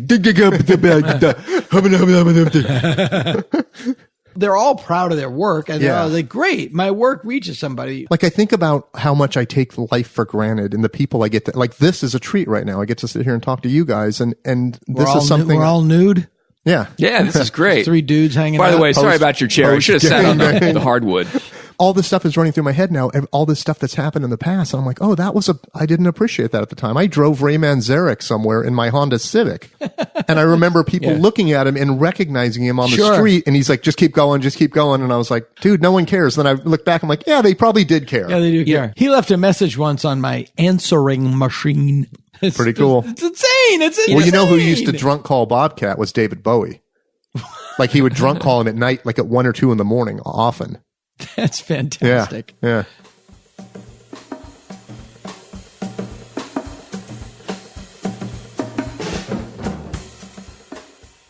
what you had said about fame. Do you feel like pursuing success and achievement is the same? Like, what is the right thing to be pursuing? No, pursuing achievement. That's it. And not to get too airy-fairy about it, but you do your work and people enjoy your work. And the joy for me is in the work. You know, I get, and this drives my managers and my agents insane, but I get as excited about an idea that's not going to make them any money Right. as I do about an idea that's going to make them a lot of money. Yeah. You know, and I'm not cavalier enough to just go for the ideas that will make me money and just concentrate on that.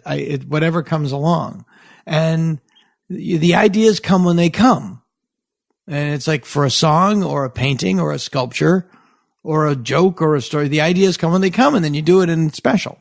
And different people feel differently. Woody Allen feels differently. He looks at it like going to the factory. I think he does it because he's terrified of the vacuum. And he has some other issues that we're not going to talk about. Right. Other things he shouldn't have done.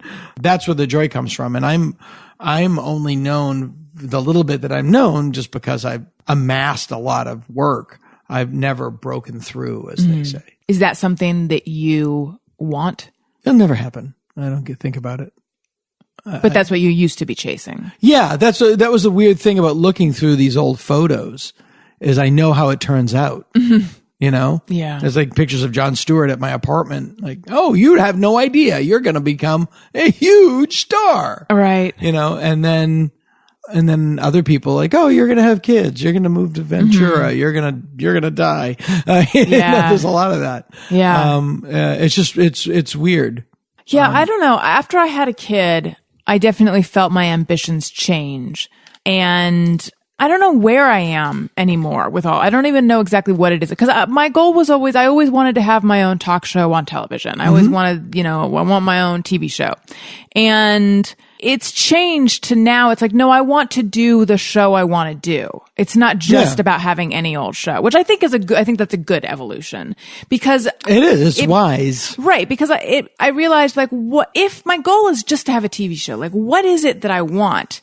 I think it's the and I can say this, it's the validation that I was wanting. If your goal is to have a TV show, what do you do? What do you do when it's over? Right. You know, what I wanted was someone to say, hey, you should have a TV show. Like, that's what I was chasing more than I was chasing the actual experience of, and I think I'm more okay with, like, maybe that's not what my future is going to be. And I'm okay with that now. Yeah, I totally understand that. You know, if you want to be famous, look who else is famous.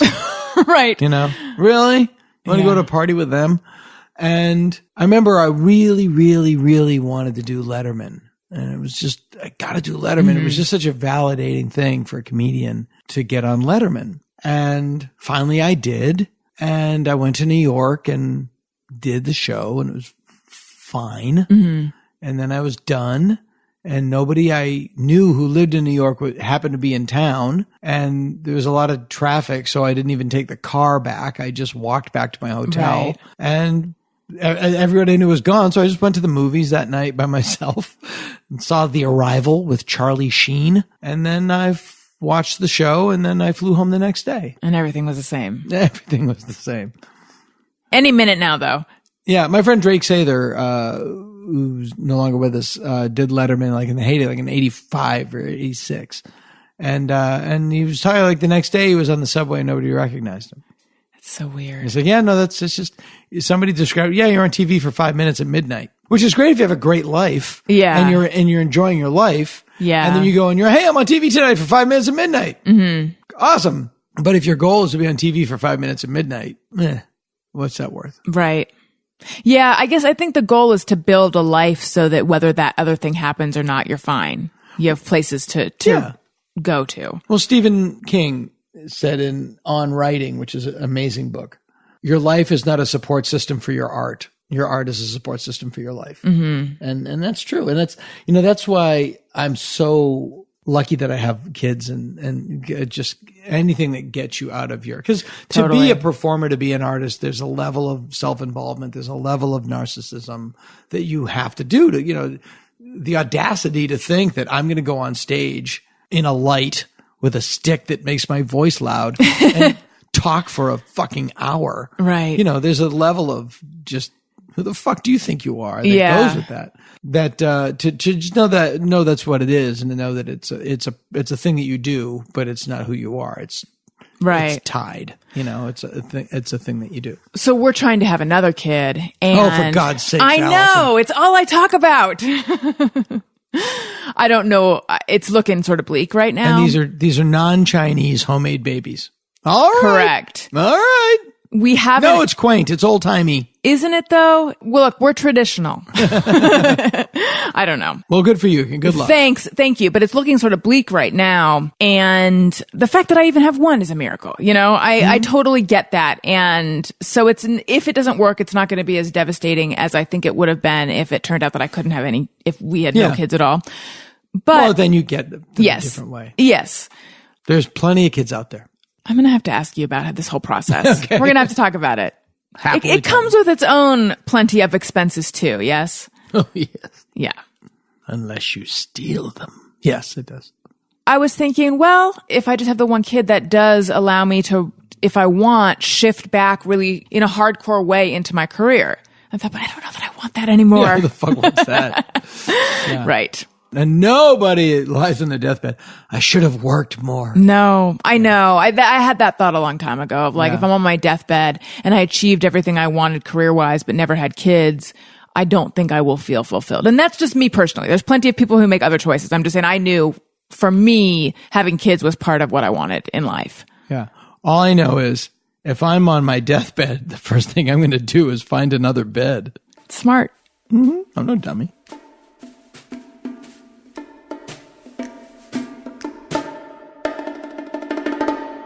I was into Wall of Voodoo when I was in high school. I would get shoved into lockers for liking Wall of Voodoo. Uh-huh. And then I would try to go see him in Baltimore. I wouldn't be old enough to get into the clubs. And then later I become friends with these people and they're in my... They shoved you into a locker. They shoved me into a locker. But it We don't like us either.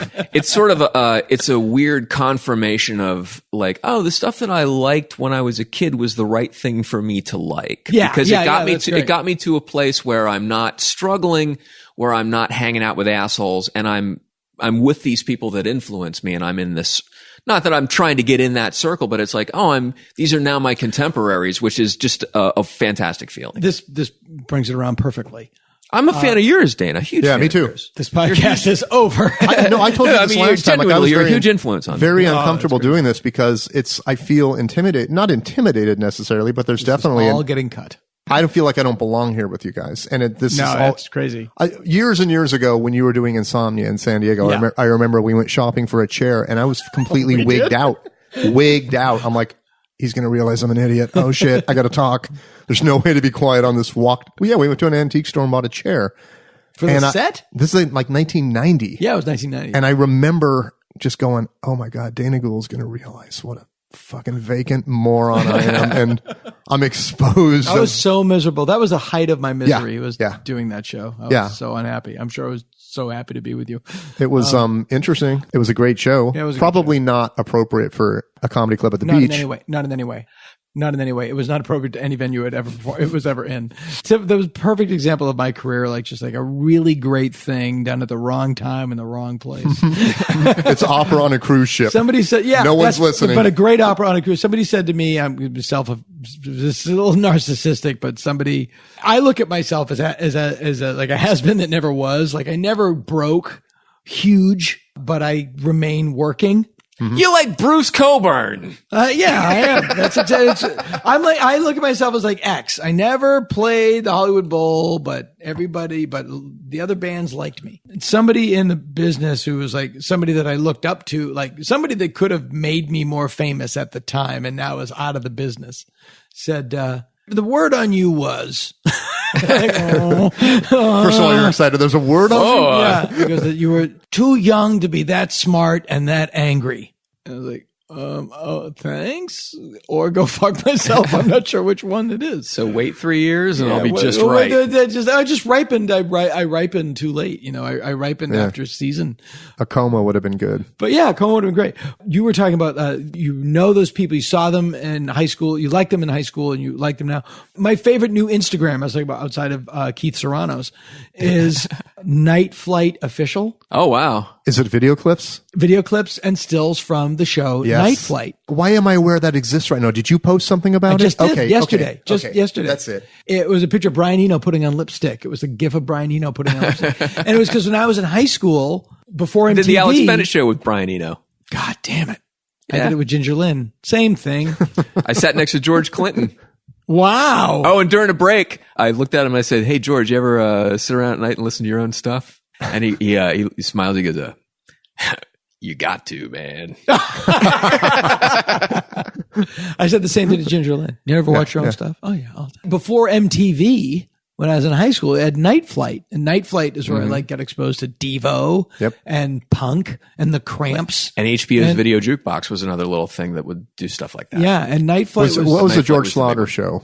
Was it Midnight Special? Midnight Special. Is that what it was? Okay. Yeah. And that was on from the early 70s. But that was live. That was live stuff. I could not wait for those shows every week. Oh, me neither. Like, it was like amazing. Dr. Demento also on Sunday. I was like, when is this on? And Night Flight was like, you'd watch Night Flight and you'd see like Blondie videos and Diva. And this is like 78. Yeah. Before MTV. Yeah. When there's no way to see this stuff. And no way to, nobody to explain it and no way to look it up. That's amazing. If I hear a new band that I like, I can go online, get everything that they've recorded and learn everything about them, all their personnel changes. Whereas like when I was a young comic, I would go down to Richmond, Virginia, do a show. And then the next day I would go looking for record shops. Right. The thrill of the chase is still there though. You still get the tingles from new music. It is really fascinating how like I get such a visceral response to seeing that stuff again. Like, oh God, I remember that. Like a deja vu type thing? Yeah, or it's just like, oh, I remember that. Oh God, like, God damn. I used to fake having a fever so that I could stay home because I knew that Turning Japanese by the Vapors video was going to be on Video Jukebox and also the Tom Tom Club's Genius of Love video. Wow. And so I would fake having a fever. I'd touch a thermometer to a heater and stay home from school to watch. That is the most fantastic, frivolous reason I've heard of saying. I love that. That's amazing. Yeah. That's passion. Yeah. I broke the thermometer too, and I got in trouble. But especially like those Devo videos, they were also scary. Yeah, like what the fuck is Bougie Boy or what? It made you think, oddly how much weirder do I have to get when I'm an adult to be really weird? Like what happens? What happens to me to get to be able to think of stuff like that? What do I have to do to be able to think like that? Just going through crap. And I found LA Weekly I had from December 1990. And it was, I remember I saved it because it was, the cover was Tim Burton. And it said, is Tim Burton the new Steven Spielberg? And it was because Edward Scissorhands was coming out. And he says no. And he was right. But I'm looking through the show. He says yes would have been the most pretentious article. Yeah. He says yes. I'm looking through the shows that were people that were playing. Yeah. And the Pixies were at the Universal Amphitheater. And the fucking Cocteau Twins were at the Palladium. Jesus. Like on the same week. It's like, God damn. And that brings back memories for me too. Whenever I look at those old things, I was here in town then, and I didn't go to either one of those shows. Yeah, yeah.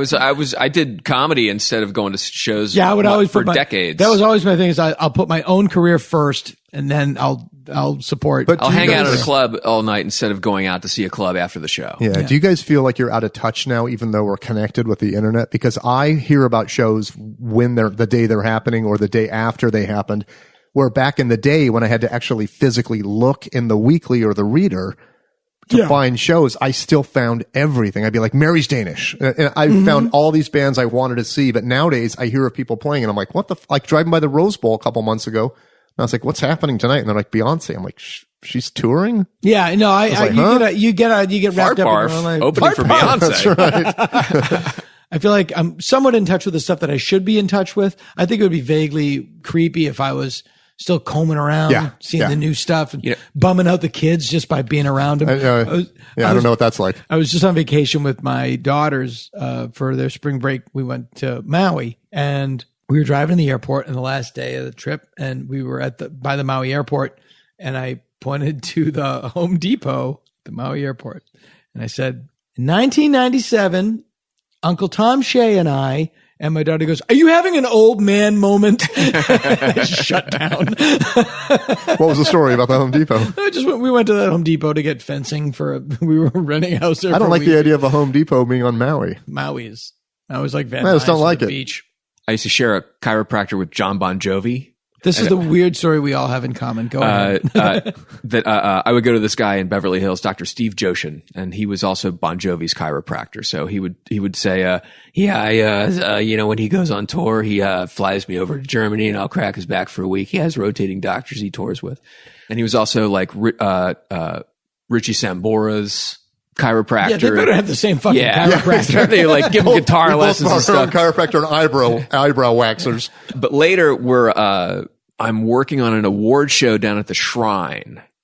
So this is 2004 or something like that. Oh, it's right after George Harrison died because John Bon Jovi is there and he and Richie Sambora are playing Here Comes the Sun at the beginning of the show. It was very nice. And Mick Jagger was there and Lenny Kravitz. It was awesome. I'm walking back to the writer's trailer. And first of all, I see a limousine and I see Richie Sambora, who's easy on the eyes. And he's leans into a limousine and the window goes down and this gold light comes out and Heather Locklear, who's also easy on the eyes, comes out and they kiss like beautiful fish. It was like looking into the slice of this perfect life with these beautiful people. And then the window goes back up and they were happy and smiling and everything before the troubles, I guess. But I'm walking back to the trailer and John Bon Jovi is walking right towards me to pass me. And I look up and I make eye contact with him. And the only thing I can say is, Dr. Joshin. And his eyes got really big and he looked scared as he walked past me because it was like, you could see him like, why do I know that name? That name's out of context. 5 seconds later, he'll remember it's his chiropractor. And then why did that guy know my chiropractor? But I fucked up Bon Jovi just by knowing. That's great. Oh, and Mick Jagger looked at me when I was having a cigarette. And I looked at him, we made eye contact and I gave him a weird salute. Yeah. Like a royal bow, and he returned my little. Oh, that's cool. Pretty good. Very That's cool. cool. It was very nice. I know a guy that met Pete Townsend and just said there are no words, and Pete Townsend like clapped him on the shoulder. I wouldn't know what to say if I met Pete Townsend. I loved Mark Maron's story about jumping into an elevator and the elevator doors closed, and he looks over and it's him and Lou Reed. And he doesn't know what to say. This is Mark Maron. Oh yeah, I know. Yeah, and he goes and he looks at Lou, and Lou knows he's going to say something, and Mark goes, "So, Lou, what kind of pick do you use?" Oh. And Lou nods and goes, "Medium, man. Got to use a medium." And then the door opened, and Lou was fucking gone. Like how much of a struggle snow is it for people to try to come up with something that's going to be engaging with a celebrity? Because that seems to be like Patton everyone's has horror stories about people trying to engage with him. I'm sure it's got to be a delightful hell to be. How come the rat didn't have high cholesterol? There was one that I heard that it's apocryphal. I hope it's true. Is that a guy walks into an elevator and the elevator doors closed and he looks and it's Mel Brooks. And he looks at Mel Brooks and goes, "Bet you didn't think you were going to bump into me today." Other podcasts reach for the sky. Ain't it cool bound? We barely try.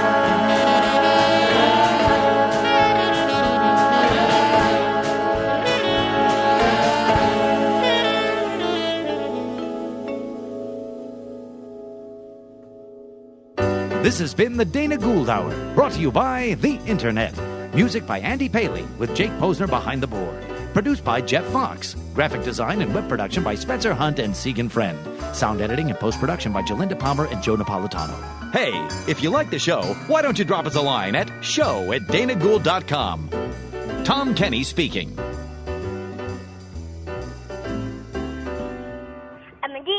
I'm a DJ, I'm a person, I'm a singer, I love to